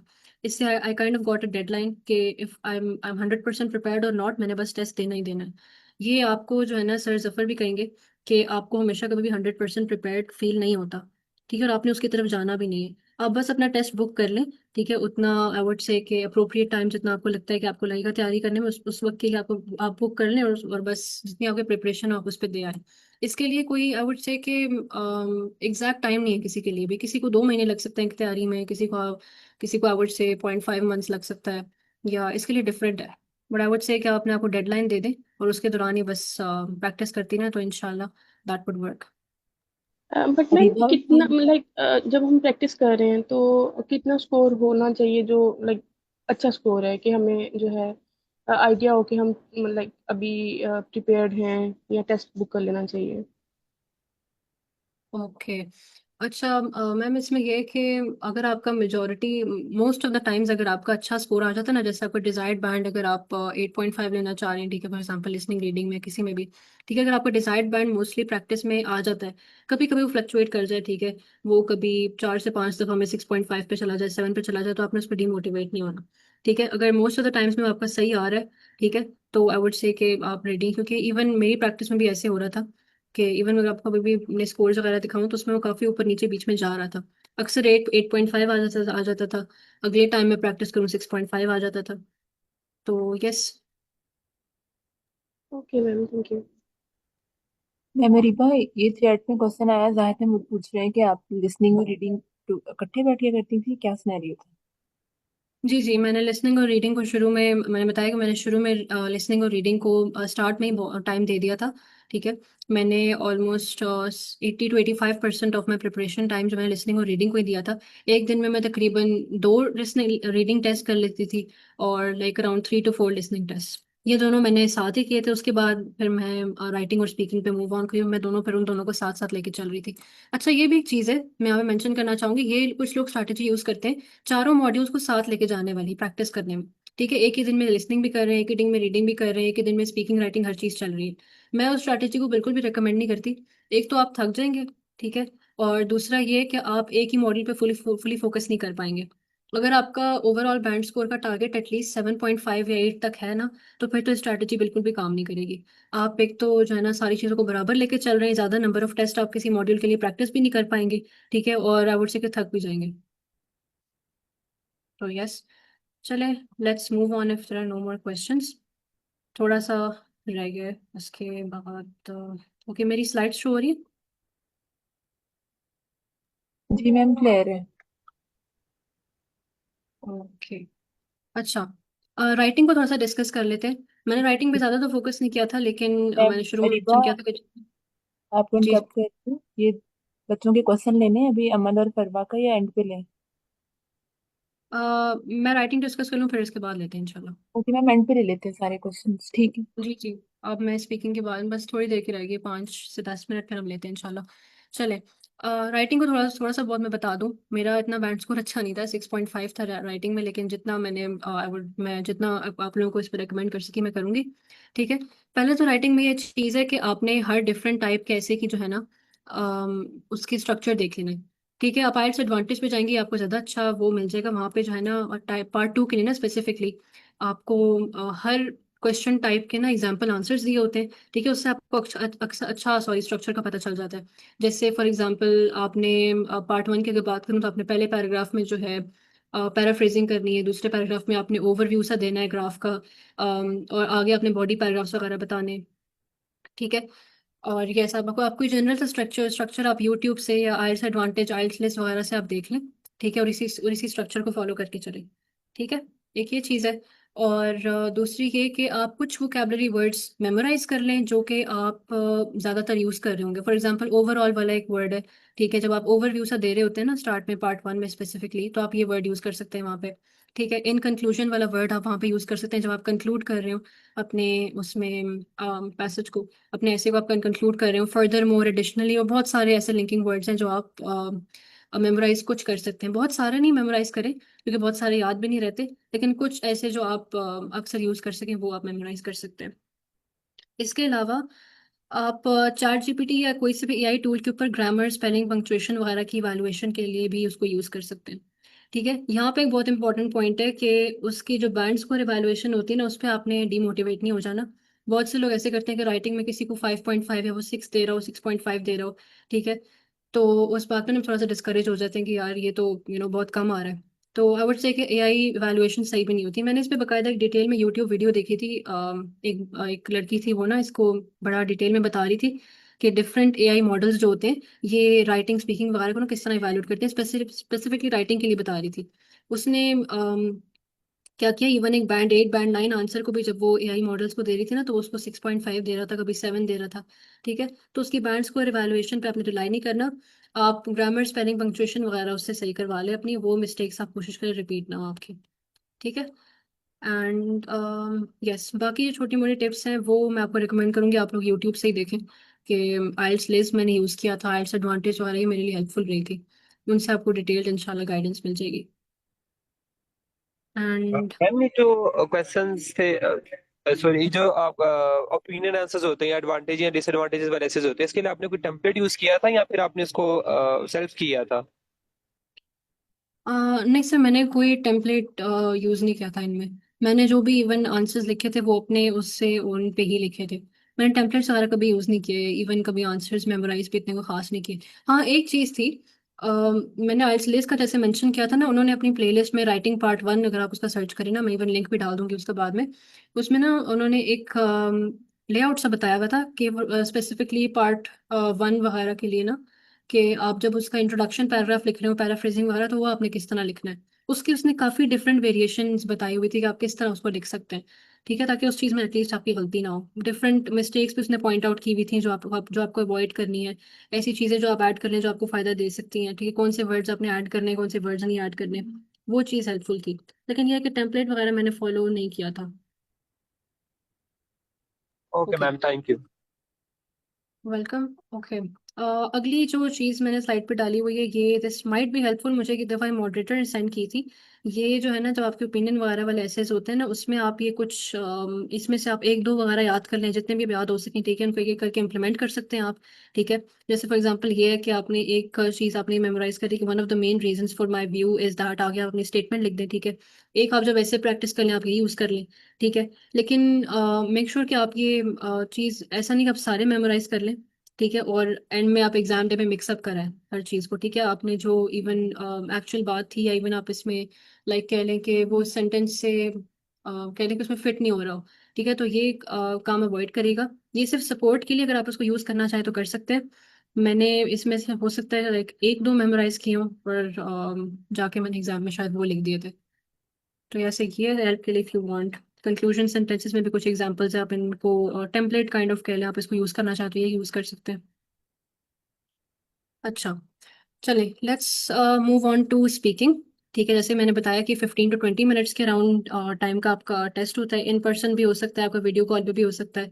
ठीक है, और मैंने जो स्ट्रैटेजीज की प्रैक्टिस में लगाई थी वो ये थी कि मैंने डेली मॉक टेस्ट प्रैक्टिस किए थे। आखिरी 2 हफ्ते जैसे मैंने बताया कि मैंने स्पीकिंग वगैरह को डेडिकेट कर दिए थे। आखिरी 10 दिन में डेली 2 से 3 लोग एटलीस्ट मेरे साथ होते थे। फीडबैक वगैरह हम एक दूसरे को देते थे अपनी स्पीकिंग पे। ठीक है, और 2 से 3 लोग मैं इसलिए रिकमेंड कर रही हूँ क्योंकि अगर आप एक किसी स्टूडेंट के साथ करेंगे ना, सॉरी, अगर आप एक किसी स्टूडेंट के साथ करेंगे तो ऐसा भी होता है कि हर कोई ना आपको 100% हर एक वर्ड आपका नहीं सुन सकता। या तो आप रिकॉर्ड कर लें उस सेशन को जो आप जिसमें आप प्रैक्टिस कर रहे हैं। ठीक है, या फिर जो है ना अपने साथ 2-3 लोग एटलीस्ट रखें। ठीक है, हर कोई आपके डिफरेंट तरह के मिस्टेक्स ताकि पॉइंट आउट कर सके। ठीक है, फुल मॉक टेस्ट प्रैक्टिस करें। और इसके लिए मैं सर असद याकूब की जो बुक थी ना, मैं उसको रिकमेंड करूंगी। मैं उसका भी लिंक बाद में डाल दूंगी। उस पे मैंने यूजुअली स्टूडेंट से भी सुना है कि अक्सर जो क्वेश्चंस होते हैं ना वो उसी बुक में से पूछे जा रहे होते हैं। ठीक है, जो आजकल मैं कुछ स्टूडेंट से सुना था। काफ़ी पार्ट 2 क्यू कार्ड्स जो थे ना स्पेसिफिकली वो उसी में से आए हुए थे। तो वो आई रिकमेंड कि उसको भी आप करें। उसमें भी इवन आंसर्स भी दिए होते हैं नीचे आपकी हेल्प के लिए, अगर आपको चाहिए हो, आपने देखना हो कि इसमें क्या आइडियल आंसर हो सकता है। अच्छा, एक और टिप जो मैंने यूज़ की थी वो ये थी कि मैं आइल्स एडवांटेज के मॉक टेस्ट वीडियोस देखे थे मैंने। आई वुड से कि 4 से 5 देख लिए होंगे। वो मैं इसलिए रिकमेंड कर रही हूँ ताकि आपको नेचुरल स्पीकिंग का थोड़ा सा आइडिया हो जाए। ठीक है, लाइक कभी कभी हम अपने आप को ना इतना ज़्यादा क्रिटिकली इवेलुएट कर लेते हैं कि हमें ना इवन सांस लेना भी इलीगल लग रहा होता है बोलने में। ठीक है, तो उस चीज़ को अवॉइड करने के लिए आप नेचुरल स्पीकिंग को जब अपने सामने देखेंगे ना, लाइक 20 मिनट्स का फुल वो आप मॉक टेस्ट देखेंगे तो आपको समझ आएगी कि कोई बात नहीं यार, ये वाली भी गलती हो जाए तो इट्स फाइन। उसको बैंड 9 फिर भी मिला हुआ है, इसको बैंड 8 फिर भी मिला हुआ है। ठीक है, ओकेजनल ग्रामेटिकल मिस्टेक्स हो गई, कोई बात नहीं, इट्स फाइन। ठीक है, तो आप बहुत ज़्यादा क्रिटिकल नहीं हो जाती इस मामले में। ठीक है, और तीसरी चीज़ ये कि एग्जाम डे पे आपने कोई से भी आंसर्स मेमोराइज करके नहीं जाने। कुछ लोग रिकमेंड करते हैं कि आप इंट्रो के जो कॉमन क्वेश्चंस हैं, ठीक है, the area where you live in, what do you study, ठीक है, हॉबीज वगैरह, इस तरह के आंसर्स आप मेमोराइज कर लें क्योंकि रिपीटेड होते हैं। भले ही रिपीटेड हो, आपने कोई से भी आंसर्स मेमोराइज नहीं करने क्योंकि एग्जामिनर अक्सर आपसे फॉलो अप क्वेश्चंस पूछता है।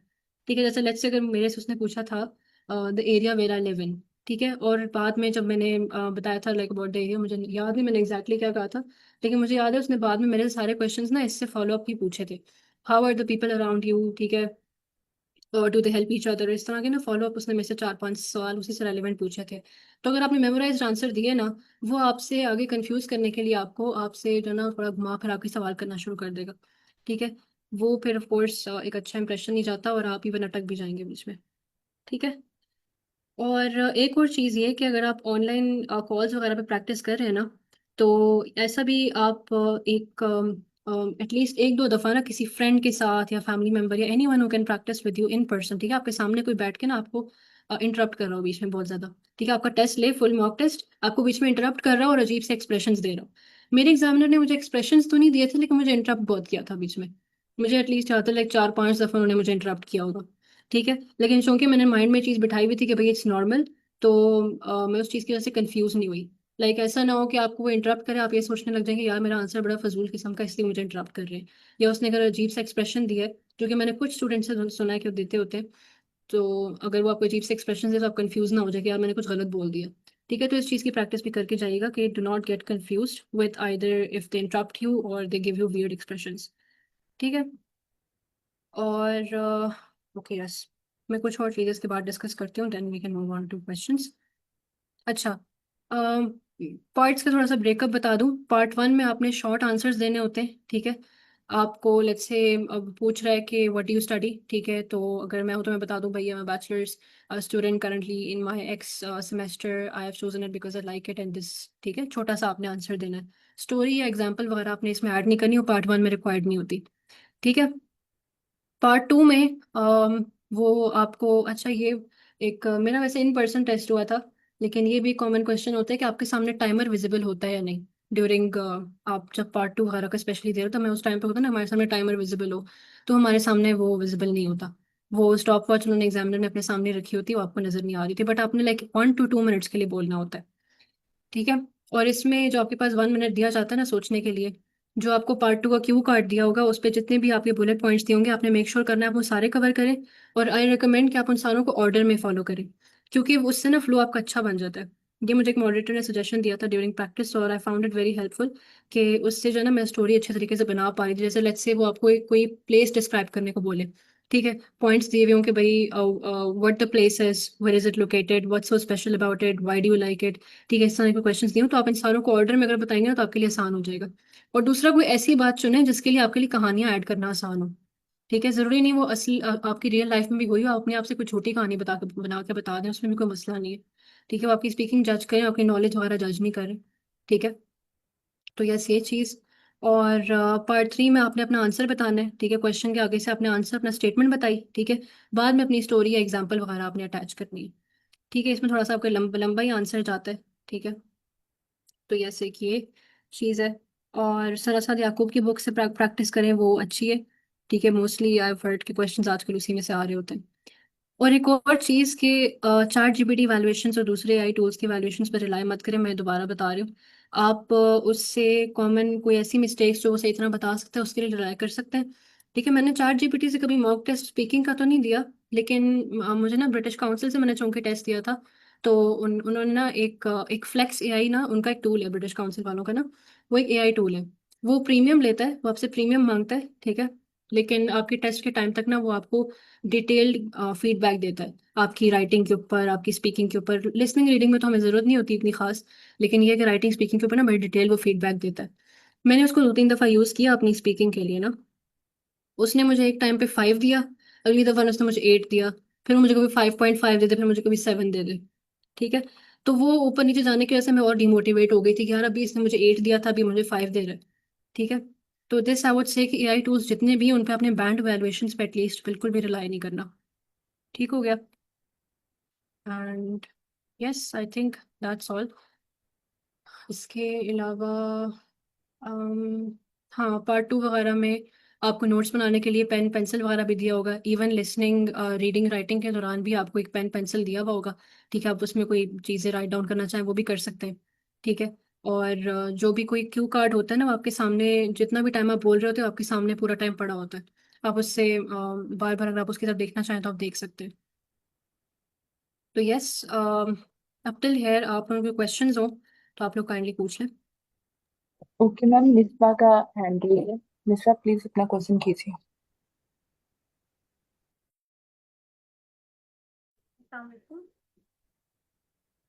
वालेकुम सलाम मैम, मैम आपकी आवाज़ बहुत कम आ रही है। मैम मैंने ये पूछना था कि हमें स्पीकिंग के लिए ऑनलाइन टेस्ट करवाना चाहिए या फिजिकल, अगर कोई ऑनलाइन में कंफर्टेबल है तो उसके बारे में आपका क्या ओपिनियन है? ऑनलाइन रिटर्न सॉरी क्या सॉरी, मतलब, रिटर्न लेकिन नहीं, फिजिकल। फिजिकल और ऑनलाइन, इन पर्सन या फिर अगर आप जूम पे या जो ऑनलाइन होता है उसमें देना चाहो। अच्छा, इसमें वैसे आई वुड रिकमेंड कि आप वीडियो कॉल वाला चूज़ करें। ठीक है, उनको कहें अगर आप वीडियो कॉल वाला हो सकता है। ठीक है, लेकिन आई वुड से कि आप दोनों के लिए प्रिपेयर्ड होके जाएं। मैंने जब अपने शुरू में अपना टेस्ट बुक किया था ना, तो मैंने अपना वीडियो कॉल वाला ही बुक किया था, लेकिन उन्होंने मुझे टेस्ट से 2-3 दिन पहले मेल करके कहा कि नहीं, आपका टेस्ट स्केड्यूल जो है ना वो चेंज हो गया, हमने आपका वो इन पर्सन कर दिया और उसको थोड़ा सा 20 मिनट आगे कर दिया था। तो ये आई वुड से कि वीडियो कॉल वैसे ऑप्शन बेटर अगर हो जाता है तो बहुत अच्छी बात है। इन पर्सन में ये कि जब बंदा आपके सामने बैठा होता है तो फिर आप थोड़ा सा और नर्वस हो रहे होते हैं उनको देख के। लेकिन आई वुड से कि आप इतनी अच्छी प्रैक्टिस करें कि आपको दोनों चीज़ों से फर्क ना पड़े। मेरे वाले में मेरा थोड़ा सा 2-3 दिन पहले उन्होंने मुझे बताया था कि यार आपका हमने चेंज कर दिया।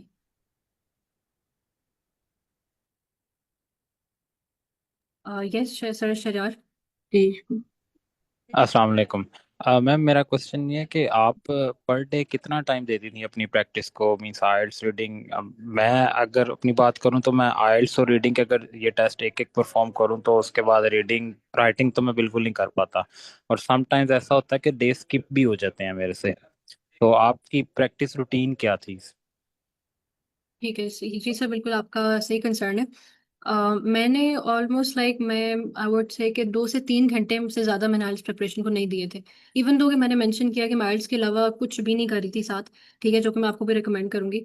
ठीक है, 2 से 3 घंटे से ज़्यादा आप ना दें, आप थक जाएंगे। स्पेशली अगर आप रीडिंग प्रैक्टिस कर लें तो रीडिंग के बाद मैं भी बहुत ज़्यादा थक जाती थी।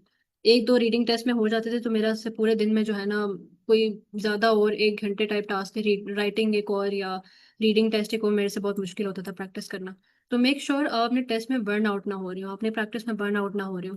ठीक है, उतना ही टाइम रखें जितना आप आई वुड से, हाँ, अर्ली मॉर्निंग आवर्स जो है ना आपके, लाइक अर्ली मॉर्निंग आवर्स है जब भी आप उठते हैं। ठीक है, उसके विद इन 4 to 5 आवर्स में आई वुड से कि अपना आइल्स वाला काम कर लिया। स्पेशली अगर आपको कोई मॉड्यूल बहुत ज़्यादा टफ लगता है, आपने उसकी प्रैक्टिस करनी है ना, जैसे रीडिंग मुझे टफ लगता था 1 घंटे वाला। ठीक है, तो मैं उसको with in 4 to 5 hours of waking up मैं कर लेती थी, क्योंकि उस टाइम पे ब्रेन फ्रेश होता था, नींद पूरी हुई भी होती थी। ठीक है, अपनी स्लीप का भी ख्याल रखें। ठीक है, कि आपकी नींद पूरी हुई भी हो, आपसे बहुत ज़्यादा आई वुड से कि लेट नाइट वाला काम ना कर रहे हो।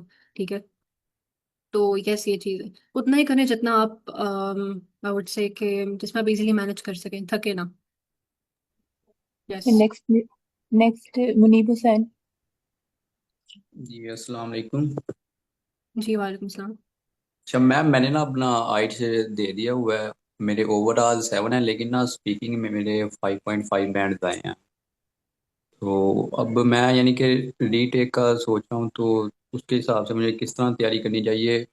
वैसे पहले मैं तकरीबन 1-2 दफ़ा ना चैट जीपीटी पे मैंने दिया था, तो उसने मुझे 6.5 से ना 7 बैंड से दिए थे स्पीकिंग में।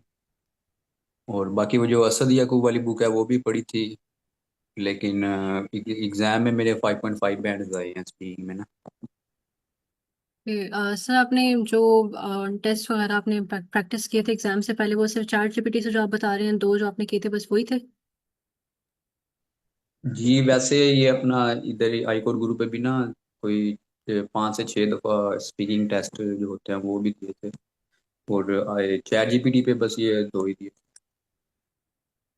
ओके सर, मैं आपको रिकमेंड करूंगी अगर आप स्पीकिंग एस रिपीट कर लें, क्योंकि ये स्कोर लो है। और अगर आप स्कॉलरशिप्स वगैरह को टारगेट करें तो उसमें एटलीस्ट लाइक 7.5 तक का होता है कि आप तक जाएं उस तक। ठीक है, तो इसमें आपको रिकमेंड करूंगी डेली बेसिस पे आप 2 से 3 लोगों के साथ ऑनलाइन आके प्रैक्टिस करें। ठीक है, एटलीस्ट 8 से 10 टेस्ट है ना अपने डेली विदाउट अ ब्रेक। मेरी 8 से 10 दिन के टाइम में शायद 1-2 दफ़ा ब्रेक आया हो, ज़्यादा दफ़ा नहीं था इतना। तो yes, I would suggest the same कि ज़्यादा बीच में ब्रेक्स ना आ रही हो। ऐसा नहीं कि आप एक टेस्ट एक हफ्ते में कर रहे हैं, दूसरा टेस्ट आप एक हफ्ते बाद करें, तो वो थोड़ा सा फ्लो भी आपके माइंड में जो है ना खराब हो जाता है। एक और चीज़ जो मैं आपको सजेस्ट करी थी, मैंने शुरू में मेंशन की थी, बाद में मेंशन करना भूल गई। मैंने एक सेसमे ऐप का जिक्र किया था अपने स्लाइड्स में शुरू में ना। वो एक एआई ऐप है। ठीक है, एआई आप उसको ब्राउजर से आराम से एक्सेस कर सकते हैं। ठीक है, एआई असिस्टेंट सा है। उससे वो भी आपको बैंड्स को रिवैल्यूएट वगैरह करके देगा। ठीक है, लेकिन ये है कि उसमें आपका फ्लो सा बन जाएगा। ठीक है, आप चाहे तो एक हम चैट जीपीटी वगैरह से भी कर सकते हैं, लेकिन मुझे वो ऐप इस सेंस में यूजफुल लगी कि जब भी लेट्स से आपको कोई प्रैक्टिस पार्टनर्स ना मिल रहे हो, ठीक है, कभी कभी लोग बिजी होते हैं, आप उनको ज्वाइन ना कर पा रहे हो, ठीक है, तो आप उस ऐप पे टेस्ट दे दें। ठीक है, इससे ये है कि आपका फ्लो मेंटेन रहेगा।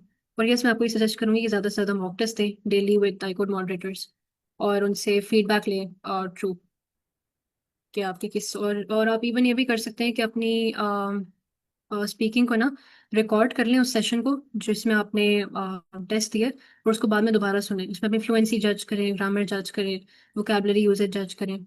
ठीक है, और इवन कोहेरेंस कोहेजन वगैरह जज करें। जी ठीक है मैम, ठीक एक है, वो ऐप का नाम बता दें। और सेसमे ऐप है सर, सेसमे नाम है उसका। मैं उसका बल्कि यहाँ पे चार्ट में भी लिंक भेज दी हूँ। यस, ऐसे में उसका नाम है। बैंड्स को इवैल्यूएशन पे, उसको मैं दोबारा कह रही हूँ, एआई टूल्स की बैंड्स को इवैल्यूएशन पे ना रिलाई करिएगा। लेकिन ये है कि फ्लो सा मेंटेन रहेगा। आप स्पीकिंग में एक चीज़ इंपॉर्टेंट होती है कि एग्जाम से पहले ना आप जरा फ्लो में आए हुए हो।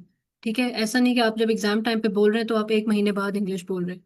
ठीक है, उससे पहले आपने बहुत टाइम से नहीं बोली हुई। तो इस ऐप में ये है कि जब कोई स्पीकिंग मॉक टेस्ट के लिए ना हो तो आप इस पर प्रैक्टिस कर सकते हैं। सर जी बताएं। मैम।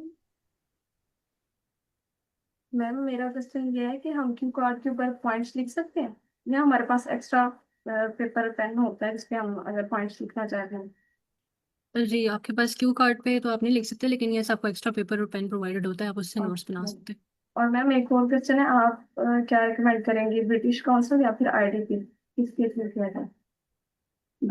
जी मैम, मैंने शुरू में इस पॉइंट को एड्रेस किया था। इसमें यह है कि आप अपने घर से जो नियरेस्ट हो, या कोई भी ऐसा सेंटर जहाँ पे आपको जो है ना इजी टू गेट टू, ठीक है, वहाँ पे आसानी से पहुँच सके, टाइम पे पहुँच सके, उसको बुक कर लें। दोनों के systems up to the mark होते हैं।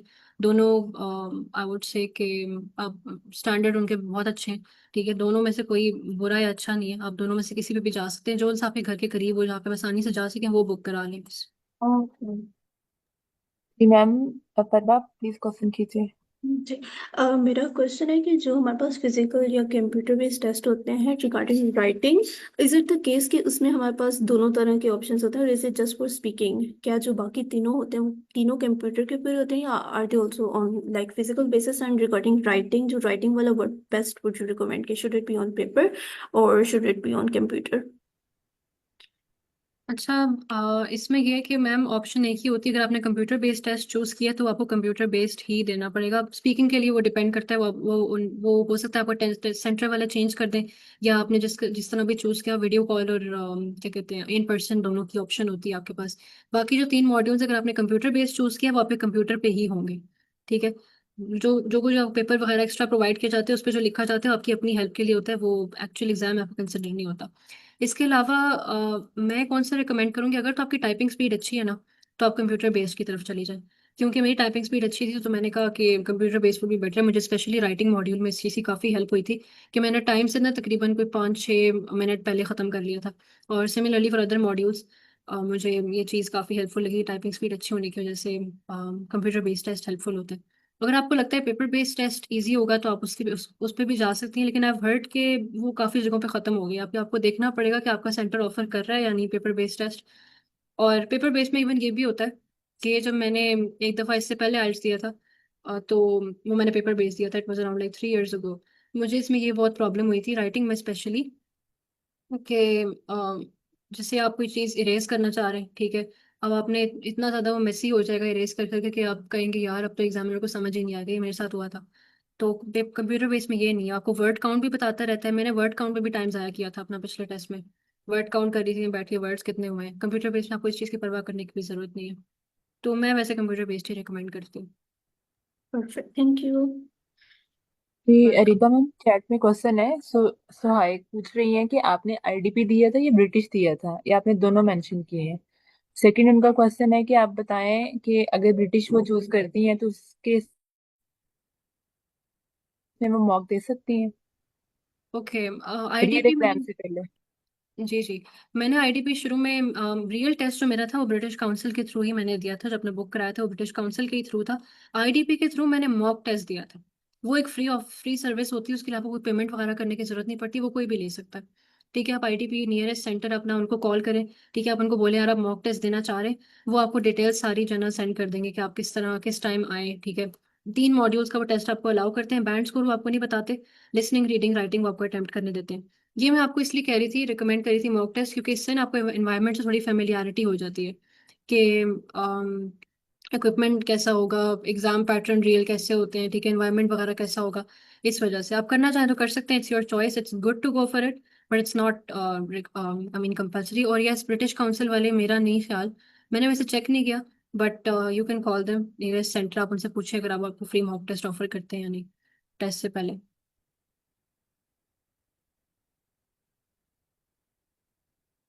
ऑलराइट, इसके अलावा कोई क्वेश्चंस? यस मैम, I फरमा। have one more question कि what best resources would you recommend, like for reading आपने बताया था कि पहले IELTS टेस्ट पे आप लोग प्रैक्टिस करें फिर IELTS stimulation, and same for the listening and for writing would you recommend कि हम असद याकूब की ही जो एक बुक है वो मैंने देखी थी, उन्होंने काफी सारे जितने भी सिनेरियोज हैं जितने भी टास्क हैं वो सारे उन्होंने बहुत अच्छे से डिफाइन किए हुए थे। Did you come across any other resource for it, और Asad Yaqub's book would be best, और एक आपने आइल्स एडवांटेज वाला यूट्यूब चैनल भी बताया था। इसके अलावा are there any other good resources we should follow जो कि हमारे प्रैक्टिस के लिए बहुत अच्छे हो सकते हैं? आप स्पीकिंग के लिए पूछ रही हैं ना? लाइक फॉर ओवरऑल सबके लिए, चारों के लिए। ओके, लिसनिंग रीडिंग वगैरह के लिए, लिसनिंग के लिए मैंने सिंपल प्रैक्टिस ही की थी, और उसके लिए मैंने आइल्स ऑनलाइन टेस्ट और आइल्स टेस्ट सिमुलेशन वाली वेबसाइट यूज़ की थी। रीडिंग के लिए भी सेम यही था, लेकिन अगर रीडिंग के किसी क्वेश्चन में मुझे प्रॉब्लम होती थी, पर्टिकुलरली मुझे ट्रू फॉल्स में शुरू में बहुत प्रॉब्लम हुई थी, उसके लिए मैं आइल्स लिस्ट पे चली गई थी। आइल्स लिस्ट की एक पर्टिकुलर वीडियो डेडिकेटेड थी इस पे, जिसमें वो ट्रू फॉल्स नॉट गिवन और इसमें ना काफ़ी हेल्प करी थी, वो काफ़ी हेल्पफुल थी। मैं ये सारे लिंक्स इंशाल्लाह अपनी स्लाइड्स में डॉक्यूमेंट जो बाद में बनाती हूँ मैं इंशाल्लाह वो शेयर करूँगी, उसमें डाल दूंगी। स्पीकिंग के लिए मैं असर असद याकूब का मैंने चैनल यूट्यूब चैनल जो होगा मैंने वो नहीं देखा, लेकिन ये है कि उनकी बुक से मैंने हेल्प ली थी, बट आई हर्ड कि उनका चैनल भी काफ़ी अच्छा है, आप उसकी तरफ भी जा सकते हैं। ठीक है, और आइल्स एडवांटेज के मॉक टेस्ट वगैरह देखना मैंने आपको रिकमेंड किया, तो उससे सर आपको नेचुरल स्पीकिंग का आइडिया हो जाएगा। बाकी ये है कि बहुत से इसके अलावा भी बहुत से रिसोर्सेज होते हैं, हंड्रेड्स मोर, आपको जो सही लगे जो आपके लिए वर्क करे, आई वुड से कि आप उसमें जा सकते हैं, उसको यूज़ कर सकते हैं। Perfect, thank you. Welcome. Okay, इसके अलावा कोई क्वेश्चंस किसी के?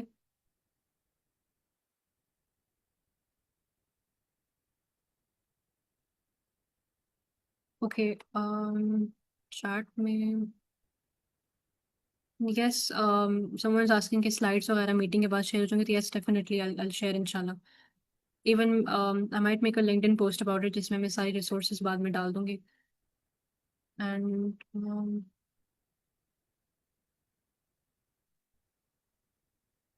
ओके, कोई इसके अलावा क्वेश्चंस नहीं? Okay, yes sir Suhaib.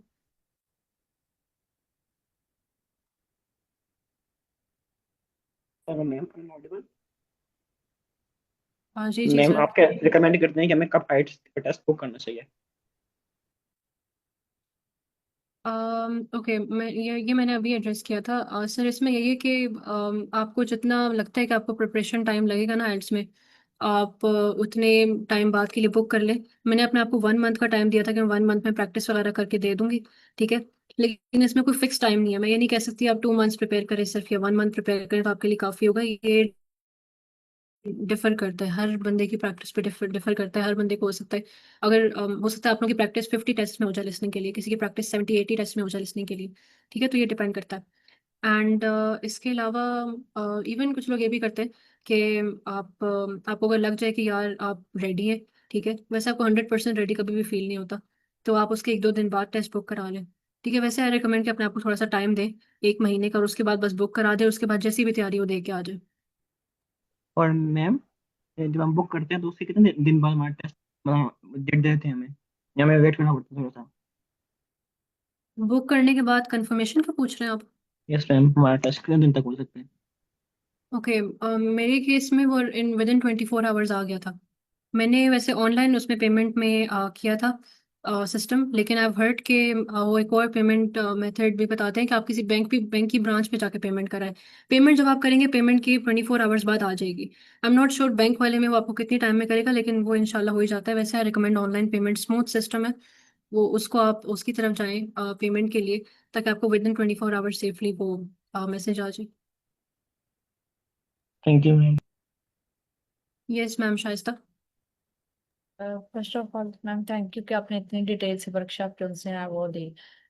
मेरा क्वेश्चन ये था कि मैं ना उसकी टाइपिंग स्पीड जो है ना वो बहुत स्लो है। मतलब अब जो नॉर्मल टाइपिंग स्पीड है ना, उसके अंदर मैं जो वर्ड्स जो है ना वो कीबोर्ड के ऊपर मैं तो उसको देख कर तो फिर टाइप करती हूँ। और अब जो आर्ट्स का मैं चाहती हूँ कि आर्ट्स का जो है ना वो इस तरीके से ऑनलाइन ही हो, मेरा जो टेस्ट है वो मतलब कंप्यूटर बेस हो। तो उसके लिए अगर मैं टाइपिंग मास्टर को यूज कर रही हूँ तो जिस तरीके से रिकमेंड किया जाता है कि टाइपिंग स्पीड आप जो है ना वो कीबोर्ड को देखे बगैर आप टाइप करें, तो उसके लिए होता है कि आपके फिंगर आपके कौन सी कीज पर होना चाहिए। तो उस पैटर्न को अगर फॉलो करो तो बिल्कुल भी जो टाइपिंग स्पीड है बहुत स्लो हो जाती है। तो आप क्या करेंगे कि पहली वाली टाइपिंग स्पीड जैसे चल रही है वैसे जाऊं, या इसको अभी से फॉलो करूंगी? आप क्या सजेस्ट करेंगे इसमें? अच्छा मैम, इसमें वैसे तो जो आईकोड ग्रुप पे टाइपिंग रिकमेंडेड है वो टच टाइपिंग है। इसमें लाइक ये है कि आपको कीबोर्ड वगैरह पे ना देखने की जरूरत पड़े, आप 10 फिंगर्स पे ही टाइप कर रहे हो, ठीक है। इसमें आई वुड से कि एक वेबसाइट है ईडी क्लब के नाम से ना। आई आई थिंक अगर मैं नाम गलत ना ले रही हूँ इसका, ईडी क्लब, मैं भी सर्च करके देख भी लेती हूँ। यस, ये मैंने यूज़ किया था ईडी क्लब टाइपिंग ना। ये आपको बेसिकली अपनी फिंगर्स पे ना इसी तरह आपको अपनी फिंगर्स के बारे में बता देते हैं कि अपने फिंगर्स कौन सी किस जगह पर रखनी है, और बारी बारी आपको सारे लेटर्स टाइप करने की प्रैक्टिस करवा देते हैं। इस पे आप प्रैक्टिस करें। अगर आप 1 महीने तक भी कॉन्स्टेंटली इस प्रैक्टिस करती हैं तो आई थिंक इसके बाद आपकी टाइपिंग स्पीड अच्छी हो जाएगी। इसके अलावा मैं टाइपिंग मास्टर एक वो सॉफ्टवेयर है, उससे मैं जो है ना वो कर रही हूँ। तो वो भी बड़े अच्छे तरीके से वो गाइड करता है कि किस तरीके से फिंगर्स रखनी है, तो उससे होता है। लेकिन जो स्पीड है वो बिल्कुल ही लो चलती है। मतलब आप समझ रहे कि 18-19 वर्ड्स पर मिनट इस तरीके से जा रहे हैं। हालांकि जो मैं मेरी जो पहली टाइपिंग स्पीड थी विदाउट कीबोर्ड को देखे, वो जो मोंकी टाइप को मैंने यूज करी थी वेबसाइट से, उसमें तो मेरी 56 है। ओके मैम, आपने आइल्स कितने टाइम में ऑलमोस्ट देना है? आपने बुक करा ली है, लाइक आप कितने टाइम तक देना चाह नहीं रहे नहीं, हैं? अभी बुक नहीं करवाया। अच्छा मैम, आई वुड रिकमेंड कि पहले क्योंकि paper based test almost I would मुझे एग्जैक्टली नहीं पता, लेकिन काफ़ी लोग कहते हैं कि काफ़ी जगहों से ख़त्म हो गए। तो कंप्यूटर बेस्ड की जो ऑप्शन रहेगी उसमें ये कि आपकी टाइपिंग स्पीड अच्छी हो तो आपको फ़ायदा ज़रूर होता है इसमें, ठीक है। वरना आई हैव नोटिस्ड कि लोग क्या कर रहे होते थे ड्यूरिंग टेस्ट ना, उनके साथ जो पेपर दे दिया जाता था ना फॉर लिसनिंग रीडिंग वगैरह, वो उसमें अपने आंसर्स पहले नोट डाउन करते थे स्पेसिफिकली फॉर लिसनिंग ना। क्योंकि उनको ये था कि यार टाइपिंग स्पीड स्लो है, ऑडियो के दौरान ना हम स्लो टाइपिंग करेंगे तो ऑडियो आगे मूव कर जाएगी, तो पहले अपने पेपर पे लिखते थे, फिर बाद में उसको जो है ना स्क्रीन पर ट्रांसफर करते थे। और ये चीज़ एग्जामिनर भी वार्न करते थे उनको कि यार आपने टाइम अपना खुद ही मैनेज करना है।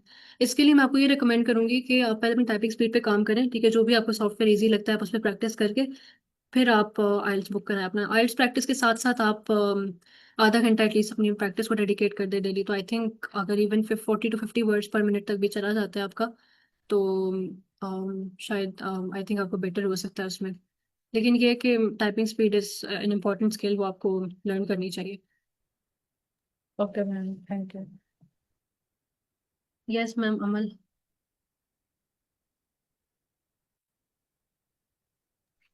Okay, ma'am. How should I ask for clarification if I don't understand examiner's question? Like मुझे किस तरह पूछना चाहिए उससे दोबारा अगर मुझे समझ नहीं आ रही किसी क्वेश्चन की तो। एग्जाम में किसी क्वेश्चन की? जी। मैम एग्जाम में तो किसी क्वेश्चन की गाइडेंस आई थिंक वो आपको एग्जामिनर्स को आई थिंक अलाउड नहीं होता।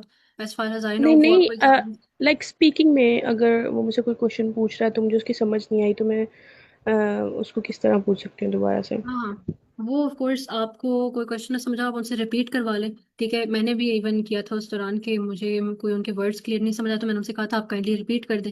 ठीक है, इसके अलावा कोई वर्ड्स आपको उनके कॉम्प्लिकेटेड लग रहे हो, कोई वोकैबलरी वर्ड आपको समझ ना आ रहा हो तो आप उनसे कहेंगे यार काइंडली रीफ्रेस करके मुझसे क्वेश्चन पूछना। ये ऑप्शन होती है, आप भले इसको 4-5 दफ़ा करें, जितनी मर्जी दफ़ा करें, ये होती है option, yes you can ask them.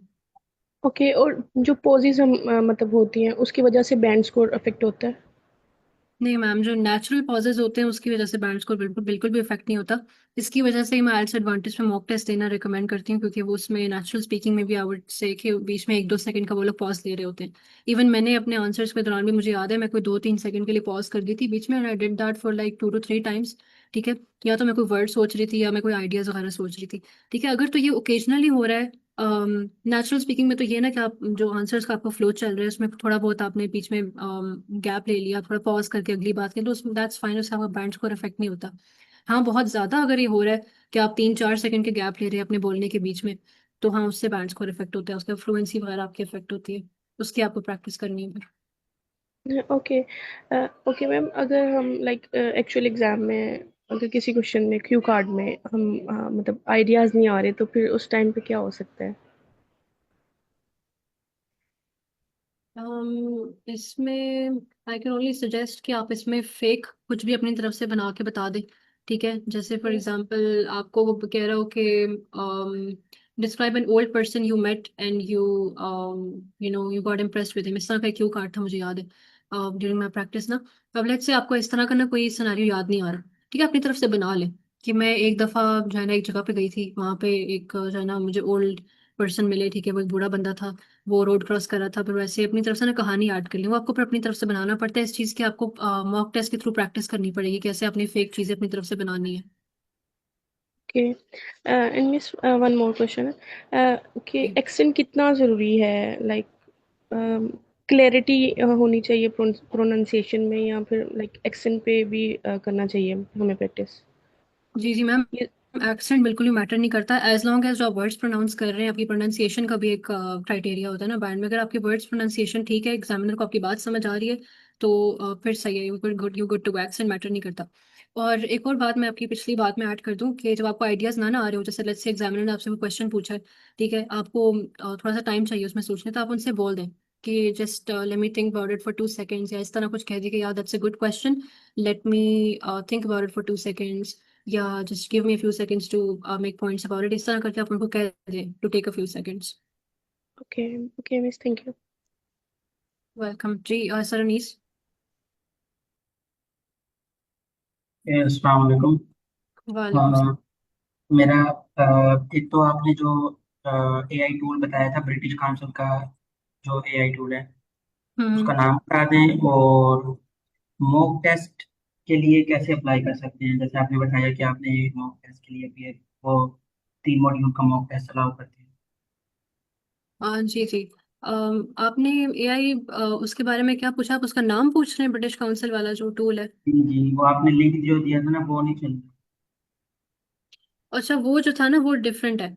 जो ब्रिटिश काउंसिल वालों का एआई टूल है ना, उसका नाम फ्लेक्स एआई है, वो आप सर्च करेगा फ्लेक्स एआई के नाम से वो आ जाएगा। वो वैसे प्रीमियम मांगता है, बट ये है कि ऐसा अगर आपसे प्रैक्टिस करना चाहे तो कर सकते हैं, बट अगेन उसके बैंड स्कोर पर रिलाई मत करिएगा। और जो दूसरी बात आपने पूछी एक आईडीपी के थ्रू जो आपने मॉक टेस्ट बुक करना होता है, वो कैसे करते हैं?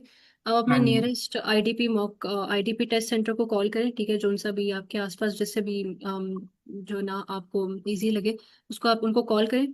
ठीक है, उनके वर्किंग आवर्स में, और आप उनको कहें कि यार आप मॉक टेस्ट देना चाह रहे हैं। ठीक है, वो आपको आपकी सारी डिटेल्स भेज देंगे। मैंने उनको कॉल किया तो उन्होंने मुझे सारी व्हाट्सएप पे डिटेल्स भेज दी थी उसी टाइम कि आप जो है ना 1 हफ्ते बाद आ जाएं इस टाइम पर, ठीक है, आपका टेस्ट शुरू हो जाएगा। एंड ये एक और चीज़ इसमें मैंने मिस्टेक की थी कि मैंने चूंकि ना उसको थोड़ा सा आई वुड से कि मैंने माइंड में रखा था कि यार ये मॉक टेस्ट है, इतना ज़्यादा सीरियस लेने की जरूरत है, मैं थोड़ा सा लेट पहुंची थी उधर मॉक टेस्ट वाले दिन ना। तो इस बात पर उन्होंने काफ़ी वो कहा था कि आपको टाइम पे आना है, क्योंकि आपके बाद भी कुछ स्टूडेंट्स का उन्होंने एग्जाम वगैरह स्केड्यूल किया होता है।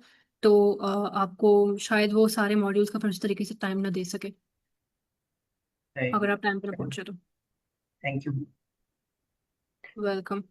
जी मैम, रिबा यहाँ पे चैट में क्वेश्चन है जाहिद महमूद का। वो पूछ रहे हैं कि 2 क्वेश्चन हैं उनके। What are the last dates for fall 2026 scholarship? Secondly वो पूछ रहे हैं कि until what date do we have to take the IELTS?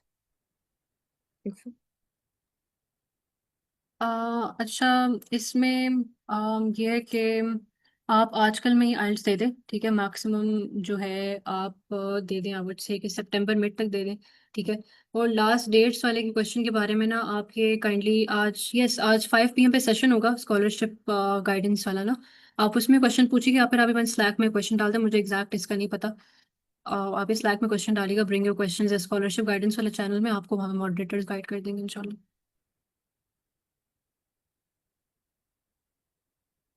Ji ma'am फरवा।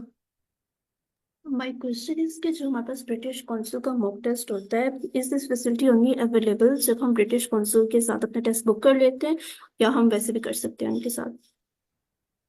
जो मॉक टेस्ट है उसकी बात करिए। बिल्कुल बिल्कुल, जो मॉक टेस्ट है। मॉक टेस्ट आपको आईडीपी प्रोवाइड करता है, ब्रिटिश काउंसिल मेरा नहीं ख्याल प्रोवाइड करता है। और उसमें आई थिंक ये नहीं डिपेंड करता कि आपने ब्रिटिश काउंसिल से बुक किया आईडीपी से बुक किया, वो ऐसे आपको मॉक टेस्ट जो है ना दे देंगे। Okay, perfect perfect, great, thank you. All right, और किसी के कोई क्वेश्चंस हैं?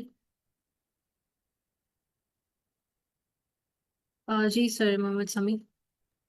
मैम मेरा एक क्वेश्चन है कि आपकी टाइपिंग स्पीड कितनी थी, बिकॉज मैं काफ़ी कंसर्न हूँ इस चीज़ से। मेरी टाइपिंग स्पीड 40 वर्ड्स पर मिनट है एट मैक्स, वो भी लाइक कीबोर्ड पे देख के। तो आई वाज वंडरिंग कि आपको टच टाइपिंग आती थी जब आपने दिया था, और आपकी टाइपिंग स्पीड कितनी थी? ओके, मैंने सुन कि अभी आई वुड से कि हफ्ता डेढ़ ही हुआ टेस्ट दिया, मेरी अभी फिलहाल थे 80 to 90 वर्ड्स पर मिनट के बीच में, वो भी यस टच टाइपिंग है। तो यस, मैं सजेस्ट ये करूँगी कि एग्ज़ाम टाइम में ये वाली परेशानी से आई वुड से अवॉइड करने के लिए कि आपकी टाइपिंग स्पीड कैसी हुई, आप टाइम पे कंप्लीट कर सकें या ना कर सकें, तो आई वुड सजेस्ट कि आप एज प्रिपरेशन जब कर रहे हैं तो उस दौरान ही आधा घंटा एटलीस्ट अपनी टच टाइपिंग प्रैक्टिस को भी दें। Okay ma'am, thank you so much. Welcome. All right, इसके अलावा कोई क्वेश्चंस किसी के नहीं तो हम फिर सेशन एंड करें।